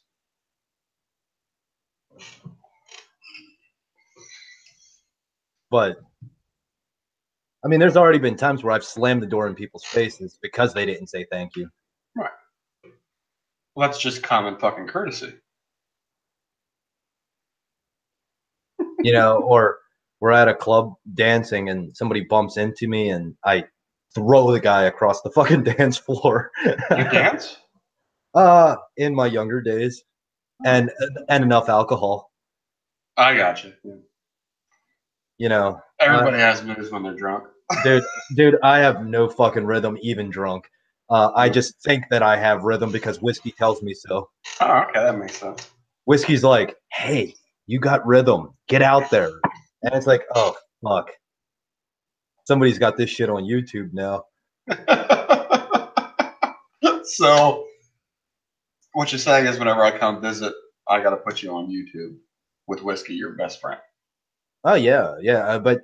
And see, the thing is like only people like my daughter catch me dancing now because like when I'm cooking, I listen to music. Mm-hmm. And sometimes I get into it. I'll sing, I'll dance, I'll shake my ass. I look like a drunk squirrel that found a meth stash, but I have fun with it, Yeah. I'm confident in my ability to not be able to fucking dance. Right. So, but yeah, like it's just common courtesy shit. Guy bumped into me and didn't say sorry, nothing. So I just went woo and threw him across the fucking dance floor. He drops on his ass and then he wants to get pissed off at me. It's like, fuck you, bud. Should have said sorry. Whiskey said I can dance. Now it's saying I can fight. Bring it on. Exactly. At that point, zero fucks were given. Yeah. I now no longer feel pain. Well, and as a matter of fact, now that I think about it, that night I hit Bambi on the way home. So that was your serial killer taking over at the end. Oh no, the serial killer part was me getting out of the truck with a flashlight and a gun, trying to find that deer because it fucked up my car. Oh yeah. I mean, I do look at it like that. If you're gonna run over a deer and it's still alive, it's your duty to go out there and shoot it. No, it wasn't a duty. It was an obligation that this deer caused $3,700 worth of damage to my truck, and I was going to finish the fucking job. I was pissed. Like I had full intention of putting a 45 caliber shell in this deer's fucking skull, just because it ran into my truck. So yeah, that was my inner serial killer coming out. Honestly, I find nothing wrong with that. I think you and my father would get along real well. And do you know what? If I had have found that motherfucker, I'd have put two in its head, thrown it on the fucking hood, strung it up on the front porch at 3 o'clock in the morning, drunk as fuck, and gutted him. Yep. Yeah, I would have done it. Mm-hmm. But yeah. So I guess, yeah, there's my inner serial killer coming out. Whiskey brings it out. Yep. Mental note: do not drink with Mr. J. Or if so, only give him beer. Yeah. Good rule of thumb.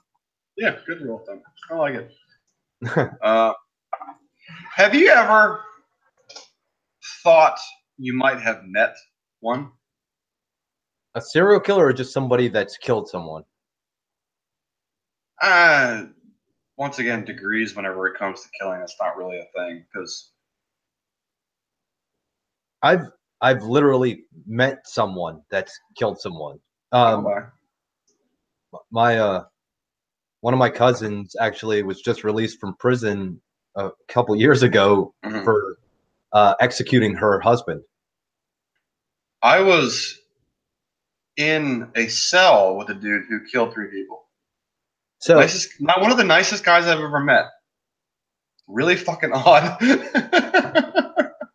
I mean, granted, I've spent some time in some shady establishments throughout the years. Like I've been to like hole in the wall biker bars where you're goddamn sure that the bouncer has already he probably slit somebody's throat on his way into work that night because he needed food. But again, I had a conversation with this guy, and he looked like the scariest motherfucker in the world. Like I was completely intimidated by this fucking guy, and he was the nicest fucking guy I've ever met in my life. Yeah, yeah. And it was like, okay, that scares me even more. But thank you. Yeah, one thing that this is kind of off topic, but it goes right back to the topic. I watched a video with Joe Rogan and Colleen Noir. He's a big-time gun guy. He reminds me of you, honestly. Very articulate, everything like that. But one thing that he said to me that stick with me is he wakes up every day and he grabs his keys, his phone, and his gun, puts it on his belt, and just walks out the door. It's a normalcy for him. He said, but because he does that every single day, he's come to value life more. And the reason why I'm bringing this up is, since we're talking about serial killers, I think the reason why is because we can't connect with their mentality. I got to ask, as a man who carries, do you respect life a bit more knowing that? Me carrying has nothing to do with my respect for life. Yeah. My respect for life varies from day to day. To be honest with you, straight up, before you continue, to be honest with you, this is what makes me have respect for life. Well, that's an accounting factor. I mean, it really, like, there's some mornings where I roll out of bed and I absolutely don't give a fuck about the world, burn it all down. Yeah, exactly. Like I've woken up and was depressed because a zombie apocalypse wasn't happening. That would be awesome. And then there's been days where I've woke up and it was nothing but smiles and glad to see life going on. Just an FYI, if that ever does happen, I'm surrounded by pig farms and food. You're welcome. Bring Kira. Honestly, I can't wait for a zombie apocalypse to happen just so I could start shooting motherfuckers in the face. Yeah. But it's like all bets are off. You got a free pass to be a serial killer at that point. Yeah, but even then, I'm not really sure that would be a definition of a serial killer. That's more of a war zone. And if we go down that route, then we have to classify every single soldier as a serial killer. You know? That's, again, we get into the gray area. Right. But, honestly, we're having this open discussion about everything. Let's just get into it. Well, like, before we had the technical difficulties when we initially started this conversation a week ago. Fuck Wi-Fi. I had mentioned the the scientists that were responsible for creating the A bomb and the H bomb. Right. In essence, they were responsible for millions of fucking deaths. Mass murderers, you bet. But they received accommodations and medals for what they fucking did. Yeah, didn't they get a Nobel Peace Prize? Yeah, how do you get a Nobel Peace Prize for creating a weapon of mass destruction? I don't know. Yeah, well, that's the fucked up part of this world, honestly. One of the, granted, we dropped the bomb and they were like, "All right, fuck it, we're done, we give up." Yeah. Well, no, we dropped the bomb and they're like, "No, we're still going." So we dropped. We said, "Fuck it," we're dropping the second bomb. They're like, "All right, we're good. We're good. You got the W." Yeah. But it's like, Jesus Christ. I mean, where is that defining line? Right. And that's what it is. It's all about degrees on how you perceive things. Because you're a soldier, and in essence, a soldier is basically a hired killer. Yeah, that is what they are. And because that is their job description, it's okay for them to kill people. Right. Same thing with cops. Once again, no disrespect to soldiers or cops. You're a trash man as a cop. You're designed to solve crime that's already taken place. You are not pre-crime with you're not pre-crime with Tom Cruise. A preventative measure. Yeah. It just doesn't work that way. So, but yeah, I mean, like I said, it's like on one hand, killing is justified, but then it's not justified. Well, that's how I view it. I look at it as a soldier's job is justified. But even then, there are degrees within that. I don't like the idea of nowadays our armies are flying drones from a remote space in a cozy little dark office like a fucking video game and just dropping bombs and annihilating everybody, including innocent people. It's like that is pretty much the very thing that we are against, is hurting innocent people. That's what we should be standing for, but we don't. I mean, now we just indiscriminately, well, there's 3 enemies there surrounded by 100 people. We're not sure of the enemies, and we're just going to drop the fucking bombs on them. That's where we get into gray areas where I'm just sitting there going, you people are nuts. Yeah, it's the whole you can't make an omelet without breaking some eggs mentality. Yeah, but that mentality is so heartless. It is. Yeah, I mean, but even then, we can go with Africa, the Congo, for example, where rape is used as a literal weapon of war. They've been wiping themselves out in mass genocide for God knows how many years. Now, on the southern horn of Africa, blacks, because they've taken control of their continent, are now wiping out white farmers en masse in yet another genocide. So that begs the question: are they mass murderers? Are they fucking serial killers? Or are they justified because they're guerrilla soldiers? Right, exactly. I don't think they are, in my opinion. I guess honestly, it might just be because I was raised by a Marine. Simply, if I see stars on your shoulder or whatnot, that gives you a degree to do the necessity that not a lot of people want to do.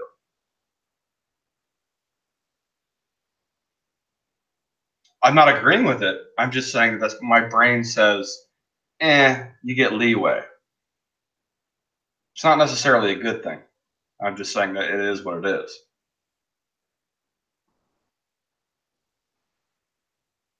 I get it.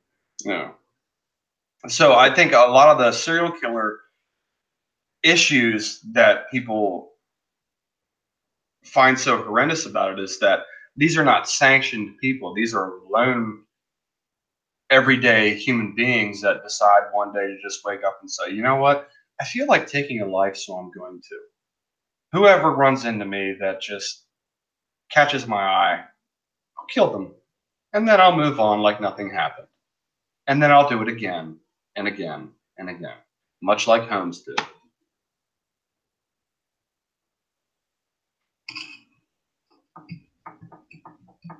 Yeah.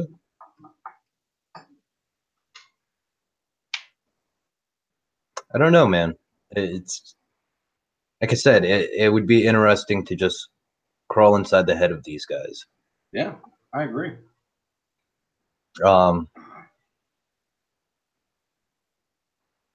And I mean, yeah, great. It makes for great stories, interesting stories. Yeah. But still, I'd love to know, what it is.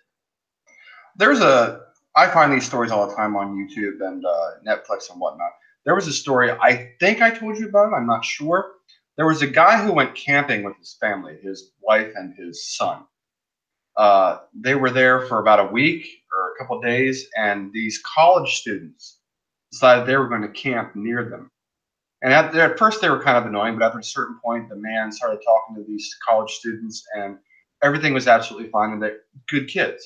And at the end, he said, "We're leaving today. Here's my business card if you ever want to contact me. You seem like a good kid. Whenever you get out of college, let me know." He owned his own business, whatnot. And the kid's like, "Yeah, sure, no problem."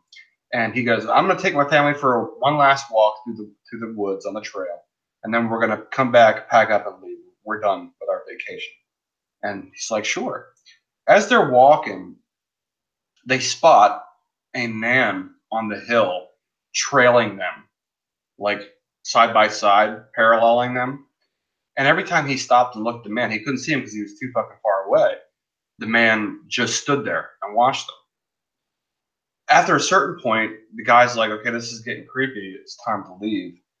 So he goes to his wife and his son, and he's like, "Okay, we're going to go back and we're going to pack up and get the fuck out of here because I don't know who the hell it is and what's going on." When he turns around to leave to go back to the campsite, the man on the hill disappeared. When they got back to camp, the college students, there were four of them, the college students' campsite was completely and totally wrecked. There was blood fucking everywhere. And the man grabbed his wife and his son and fucking just bolted and went home. 2 months later, he gets a phone call from the police saying, "Sir, we found your business card on the body of a dead young man. What's your relation to him?" To this day, no one knows what the fuck happened. Hmm. But there are a lot of fucking stories out there that mimic that, where, once again, this fucking close, and it's crazy.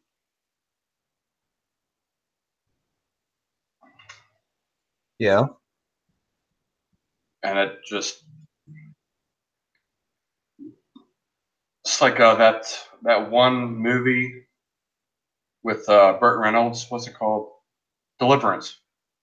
Oh yeah. That freaks the fuck out of people because the Appalachian Trail and shit like that. Well, there was an Sweet Appalachian, boy. yeah, the Appalachian Killer. You remember him? Yeah. Yeah. In fact, I don't even remember if he was ever caught.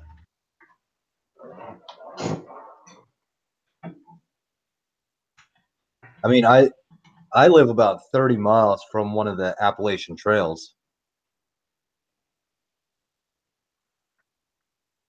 Yeah, I used to live in Country Manor. You would literally walk down the street, and there was the Appalachian Trail.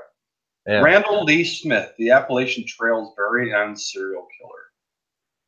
There are many perils on the Appalachian Trail, including exposure, dehydration, and wild animals. And then there's Randall Lee Smith.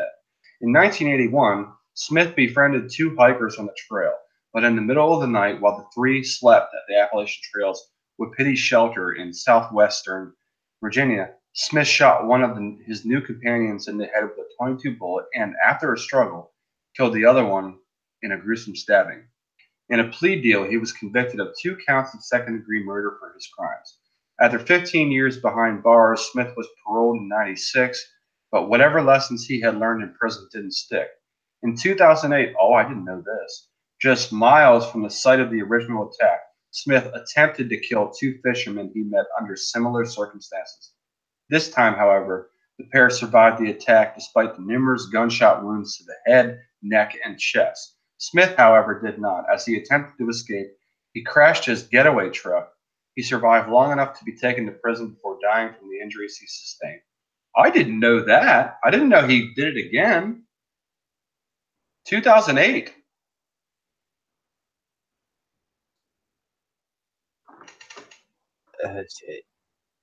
There was something in there that just it called to him. Wow. But I wouldn't count that as a serial killing. Sorry. If he would have succeeded, it would have been classified as a serial killing. Yeah, but judging by what I just read, it seems like a motive and opportunity were established, but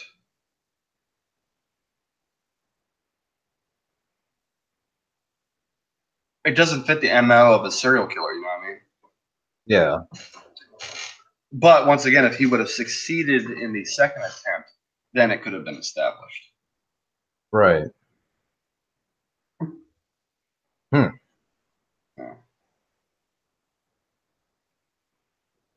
Crazy shit. Well, it's what does law enforcement consider to be a serial killer? How many, as you stated in the previous episode, what is the magic number? According to the reports that I've been getting from several reviews and whatnot, the magic number is between 3 and 5. 5 being the actual magic number. I'm guessing Jack the Ripper had something to do with that. Set the bar for it, I guess. Mm-hmm. So it comes down to it.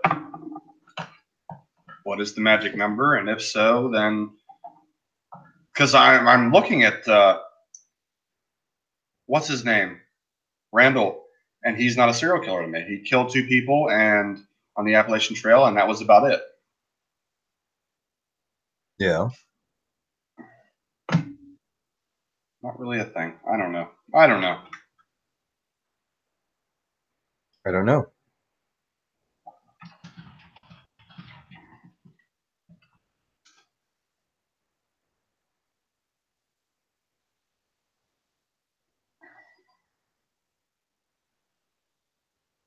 Oh my.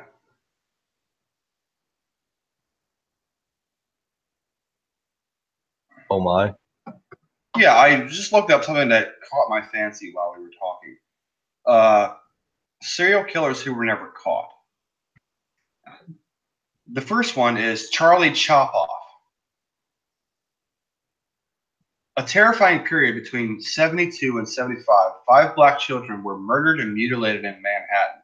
No one was ever sentenced, but one suspect, Erno Soto, confessed to one of the murders. Unfortunately, he was considered unfit to stand trial and committed to a psychiatric hospital. See more on Charlie soon.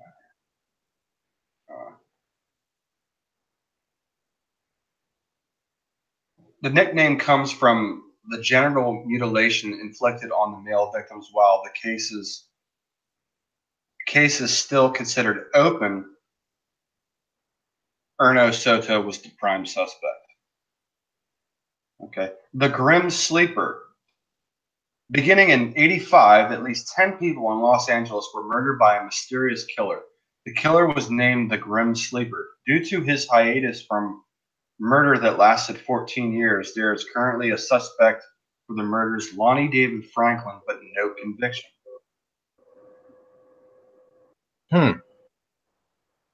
Then there's the official Zodiac Killer. As one of the most notorious serial killers of all time, the Zodiac Killer made a name for himself as he killed at least 5 people and bragged, taunted local newspapers with letters about his crimes. While multiple suspects have been named, the case currently remains unsolved. That's one thing I hate about fucking Hollywood is they made the Zodiac Killer movie and they made me want to believe who the killer was. Oh yeah. But the problem is that It was romanticized and fake. Well, just like they did with the movie From Hell about Jack the Ripper. By the end of that movie, you were convinced that it was that doctor. And he was a Mason. And the Masons took care of their own. So, I mean, it's what to believe. Right. Obviously, you can't believe anything that Hollywood says. Yeah, and even if they are correct in their belief, it comes down to it. The evidence of just simply of a reporter walking in, staring a man in the face and saying, "I know you did it." That's not evidence. There wasn't actual evidence uh, tying him to the murders. They Right. suspected things that just didn't make sense to me. There's the Moonlight Murderer. In 46, 8 people were attacked by an unknown killer that was sometimes dubbed the Phantom Killer. The town of Texarkana, hey, I remember this one. The town that feared sundown. The town of Texarkana lived in terror from February to May as couples were brutally attacked. Throughout the history of the case, almost 400 people were arrested on suspicion of being the Moonlight Killer. That's some reaching by the cops there. Yeah. When you're clutching at fucking straws, you arrest 400 people on suspicion of it. That's fucking nonsense. Yeah. And that's honestly an insult to law enforcement.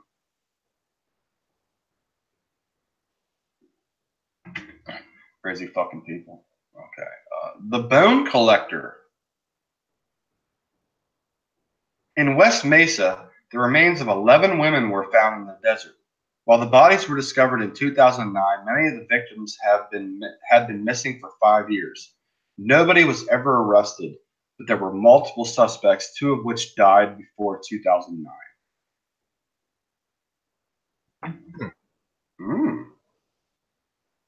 Interesting. The Atlanta Ripper, the unsolved case of the Gate City's most infamous murders. In 1911, 15 women were brutally murdered by an unknown serial killer in Atlanta. There were other suspected victims, but only 15 women were confirmed to be killed by the same man. No suspect was ever arrested. Which literally, Jack the Ripper is underneath of it. Yeah.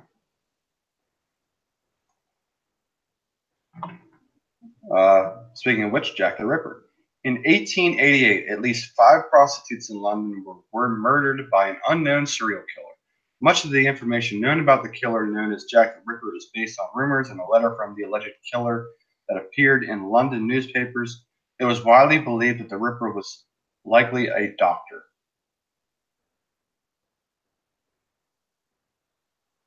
Oh, here's one. Stone Man. In 1989, Calcutta, India saw the murders of at least 13 people by a killer that was named Stone Man by the media. Most of the victims were homeless beggars and were bludgeoned to death. Over the years, other incidents have popped up and were suspected to be the result of the same killer. Damn. Well, one thing that doesn't help is that the media glamorizes them and gives them fancy nicknames, and it helps build that fucking ego that they have. Yeah. And you got to imagine, once someone gives you a nickname for the crimes that you've committed, you got to amp it up. Yeah. I mean, I don't know. Well, once again, it comes down to the romanticizing.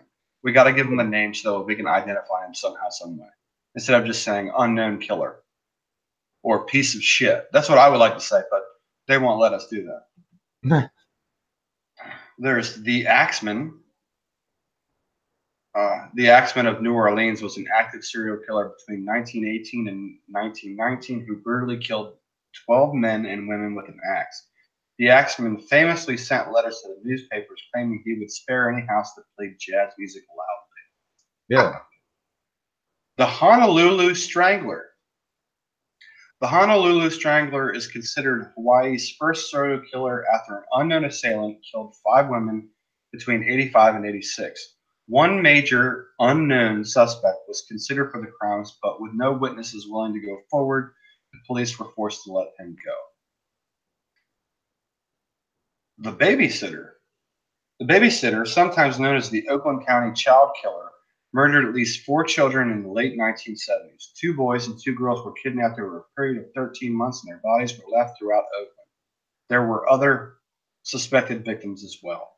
No one has ever been caught. That's not a serial killer. It's the secret to whiter, brighter teeth. That's not a serial killer.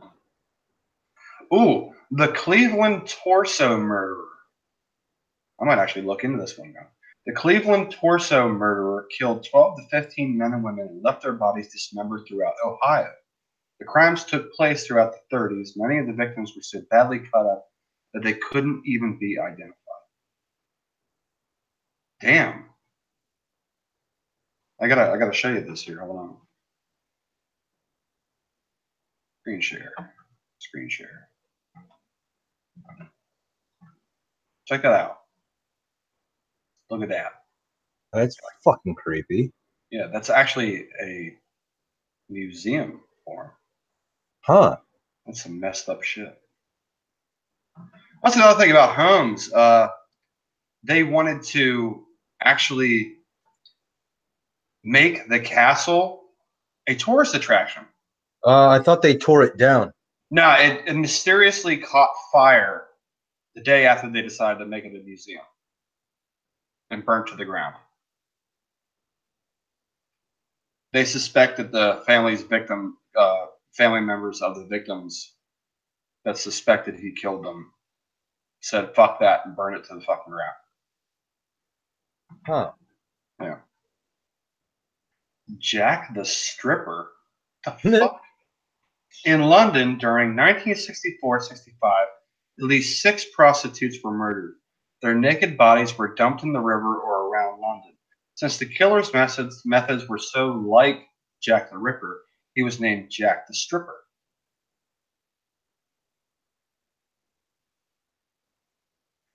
Well, you know, honestly, that's just some lazy naming right there. Yeah. And damn you, England, for doing that. That's just wrong. I mean, call him Paul.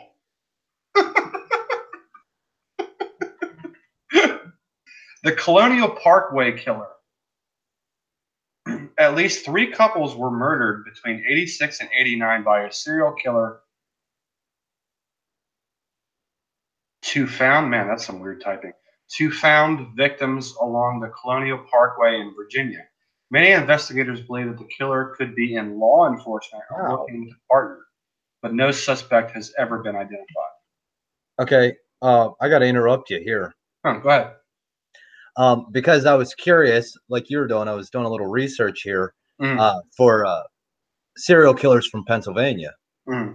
I found one from Steelton, which is about about a mile from me. Yeah.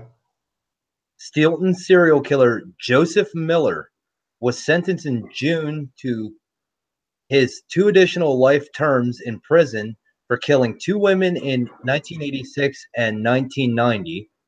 2 of 5 women he killed in Dauphin and Perry counties in that period. Wow. 2 other women survived his attacks. In one case, a Harrisburg woman survived after she was stabbed in the head 25 times with a screwdriver and left for dead in a wooded area in Perry County. Okay, hold up. How the fuck do you survive that? That's some beast level survivability right there. I applaud that woman. Dude, this shit happened like in my fucking backyard, and I didn't know anything about it. Yeah, you were a kid. Holy fuck. Yeah. And that's so exactly my point is. There you go. Yeah. I have, where I live is officially a serial killer zone. Holy shit, I'm moving. We had a guy, actually we still have a guy here, he's the suspect, but no one can pin him to it. He didn't apparently. Another man who was this man's friend was murdered and found on the side of the road, probably a 10-minute drive from here down the highway. It's just one road. We're like Canada. And they found him on the side of the road, and they believe he was stabbed like 27 fucking times. And the cops, as I understand it, know who did it, but they've never been able to pin it on him. And he walks freely around here. I see him all the time. All right, that officially fucked me up, dude. Well, yeah, you don't know. Imagine I'm sleeping with the gun unlocked tonight. All right, that fucked me up a little bit. I wouldn't go that far, but damn. Jesus Christ. It's like, got a serial killer in my backyard. Well, yeah, I mean, how far did our parents go to shield us from all this information? I don't think my mom was concerned with shielding me from it. She just didn't feel it necessary to mention it. Yeah. And that's if she even knew about it. So right. I'm gonna talk to her tomorrow and be like, hey, did you know that there was a serial killer in Stilton in 1986? Bitch, you didn't fucking say a word. What the fuck? You could have fucking told me this. Why the fuck are we still living in Stilton? You were 7. I don't fucking care. Yeah, it's like, fucking for real? It's like I probably walked past this guy on my way to fucking school as a kid. Yeah. Yeah. He could have been right down the street from where we lived. I don't fucking know. Yeah. Crazy world. Who knows? I might have been this close to being a victim. Oh, because apparently a bunch of serial killers like black boys. Yeah, that's true. Here's an excessive name for a serial killer. Get this. Servant Girl Annihilator. Really? Like that's the serial killer's name. Like they went epic next level shit here. The Annihilator 4000. Hell broke loose. Could not more appall wow, there's seriously some fucked up writing. This is newspaper writing. Could not more appall the good people of the capital city than the dark and damnable deeds done in the blackness of night by fiends. In 1885, at least 16 women were murdered in Austin, Texas, by a killer who attacked victims in their beds. The killer would attack sleeping men and women before dragging away the women to kill outside.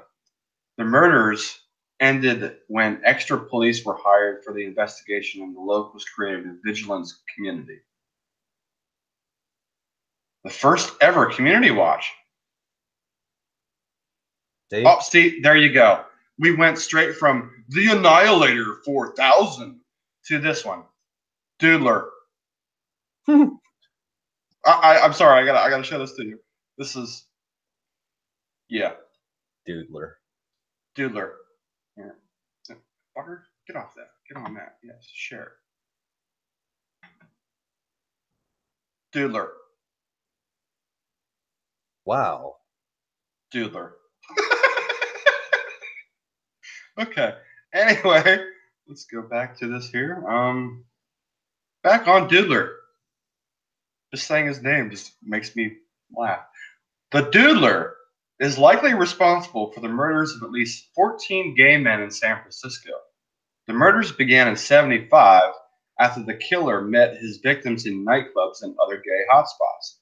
3 victims survived, but since helping in the investigation would out them to the public, they chose not to testify against the suspect in court. Now, let's see, that's what pisses me off. Imagine the selfish world that you fucking live in, where you could easily stop this. And what do? You bitch out. You literally allow it to continue. That's on you. And I don't care if I get yelled at for that. That's the truth. That's on you.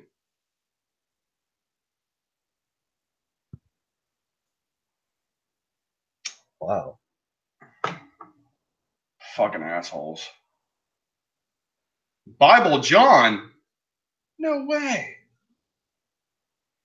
3 women were murdered in Scotland during 68 and 69 after attending the Barrowland Ballroom. The investigator pointed towards convicted serial killer Peter Tobin, who killed women in the same area. However, he was never tried for the crimes. I remember Tobin. He's a interesting character. Ooh, the Freeway Phantom.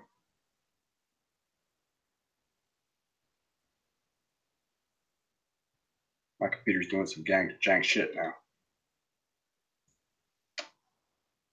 Hold on. Maybe you should stop researching. I think I might. It's also the website I'm on, yeah. Oh, snap. Something went wrong while displaying the web page. Oh, snap. Yeah. Let's go back. I got to see the Doodler again. Doodler. Like, that's the thing. In the paragraph, they call him the Doodler. But at the top, showing the picture, just says Doodler.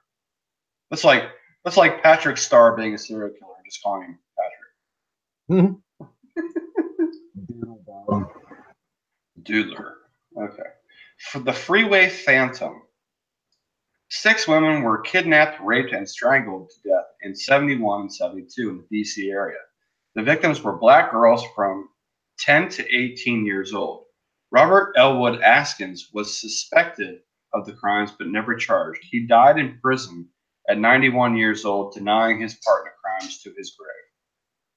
How can a guy with the name Elwood be a serial killer? Right. Here's one for you. You'll like this guy. Beer Man. Beer Man. Beer Man. Serial killer Beer Man. In Mumbai, India, 7 people were killed by the same unknown suspect. A beer bottle was found next to each victim, leading to the nickname Beer Man. One man was convicted of one of the murders, but cleared of the other 6 victims. The alleged killer was acquitted soon after. Oh, no way! This one you'll like. The Rainbow Maniac. In 2007-2008, 13 gay men were murdered in Brazil by a killer dubbed the Rainbow Maniac by the media. The victims were shot in the head in Pituras Park. A suspect, Jairo Francisco Franco, was arrested for killing a gay man, but he has yet to be charged with the original 13 murders. Ooh, the I-70 killer. They put a $22,000 reward for finding this serial killer. He's apparently a white man between the ages of 22 and 32 years old at the time of this, in the 1990s. In the early 90s, a serial killer left the bodies of his victims nearby the I-70 highway in multiple states. No suspect was ever discovered.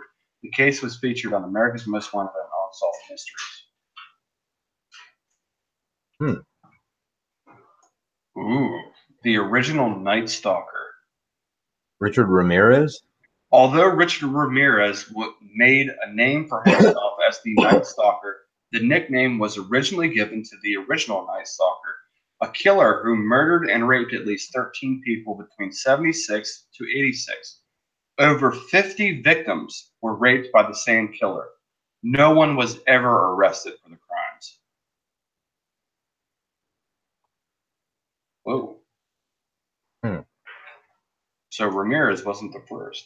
It's interesting. It's just funny that there's all these unsolved serial killers out there. Oh yeah, this is only 30 on the list. And they could literally be anywhere.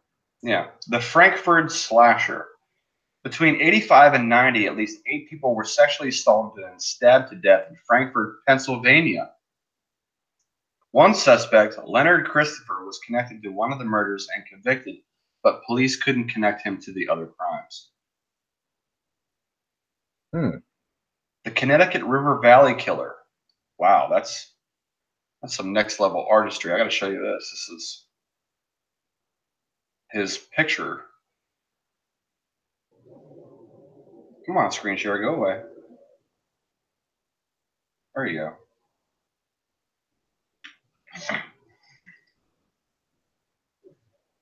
Wow. Yeah. I mean, I could easily pick him out of a lineup with those eyes. Well, yeah, the fucking guy looks like Herman Munster. Yeah. Okay. At least 7 people were stabbed to death by the same killer in New Hampshire and Vermont. While on his deathbed, Gary Westover confessed to the murder of one woman who was suspected to be a victim of the Connecticut River Valley killer, but didn't confess to the other crimes.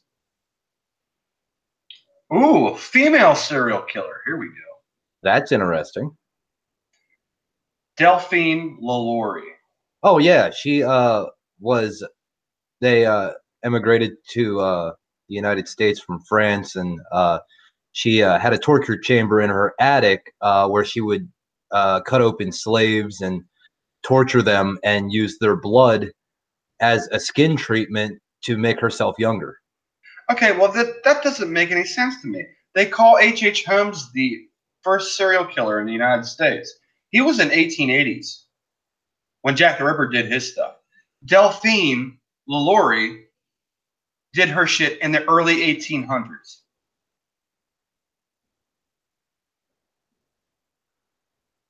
Marie Delphine LaLaurie was a respected socialite in Louisiana in the early 1800s.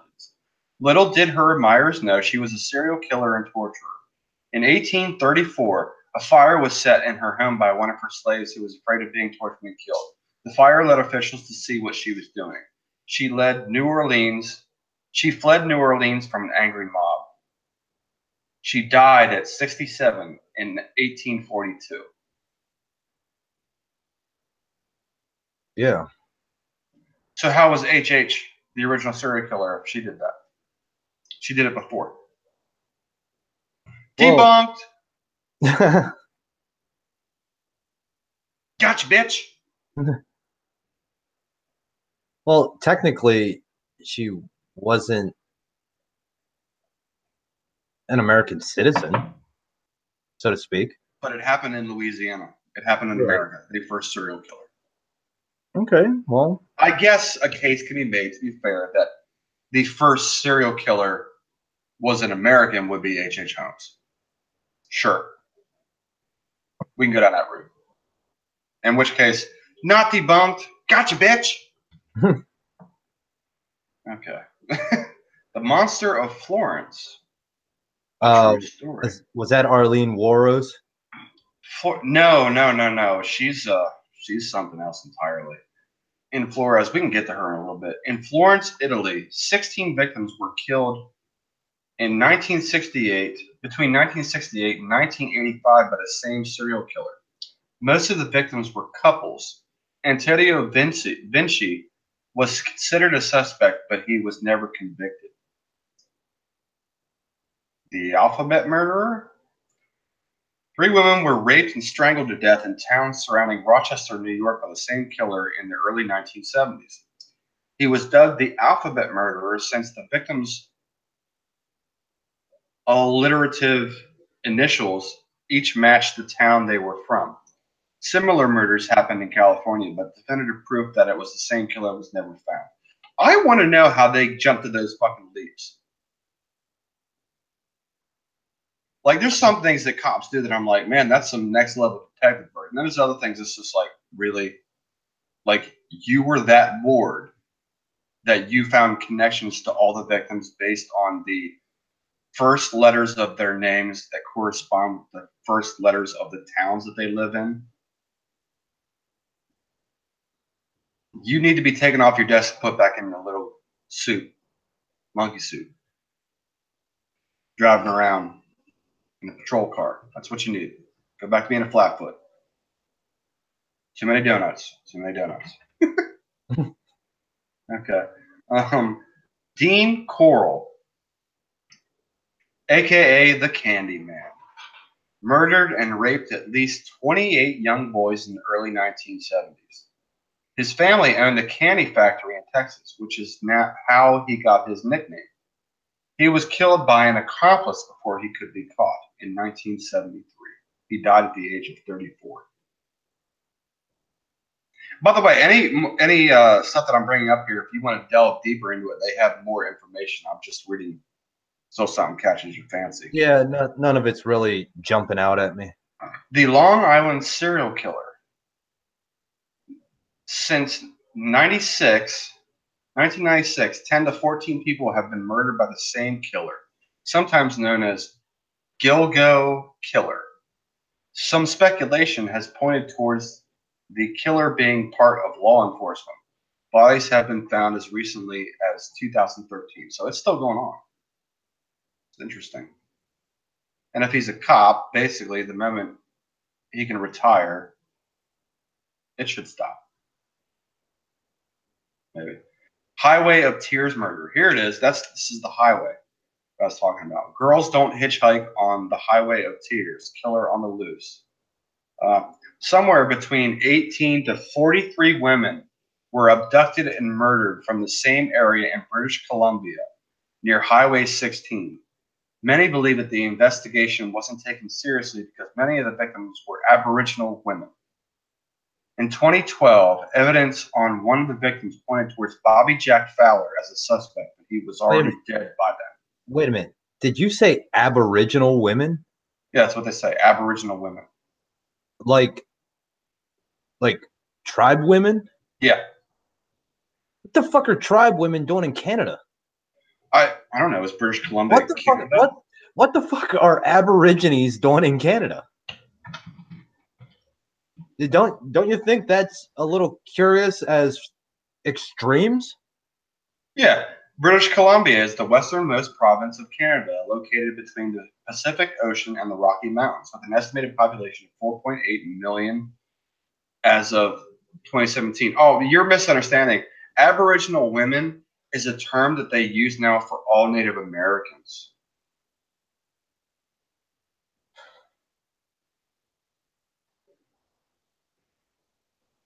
It's the same thing with on the fucking on the reservations. There are a shit ton of girls that have disappeared, and no one does anything about it. But they constantly blame law enforcement for not taking them seriously. Well, here's the thing: we can't. It's tribal police that takes care of it. The FBI is only called whenever you want our people to be involved. But the problem is that they don't trust Whitey, which once again, given the history, we still fucking made a lot of tribal women infertile in the 1980s, for the love of God.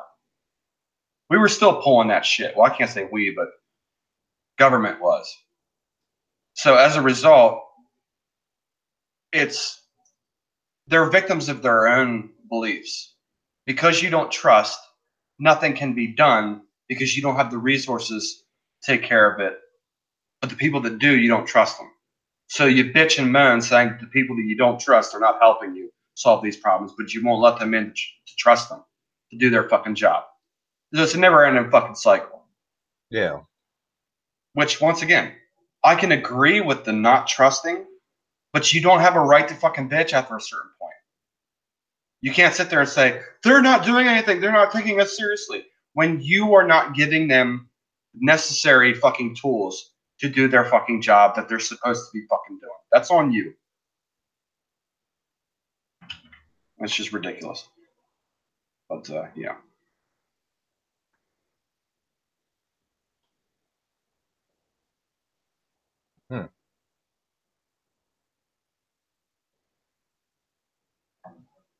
Well. Yeah. And a lot of it is, when it comes down to it, a lot of serial killers and things like that, they get away with it because of crossing state lines.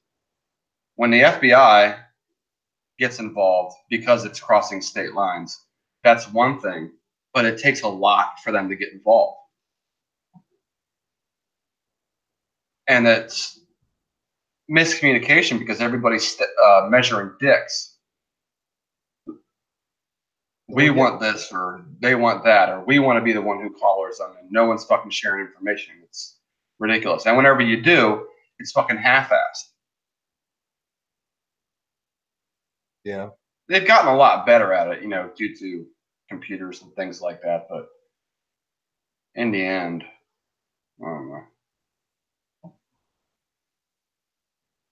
Yeah.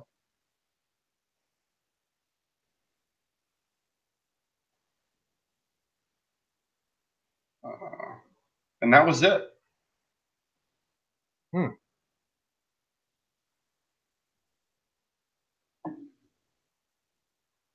Well, I mean, got to figure we went almost 3 hours on serial killer topic here.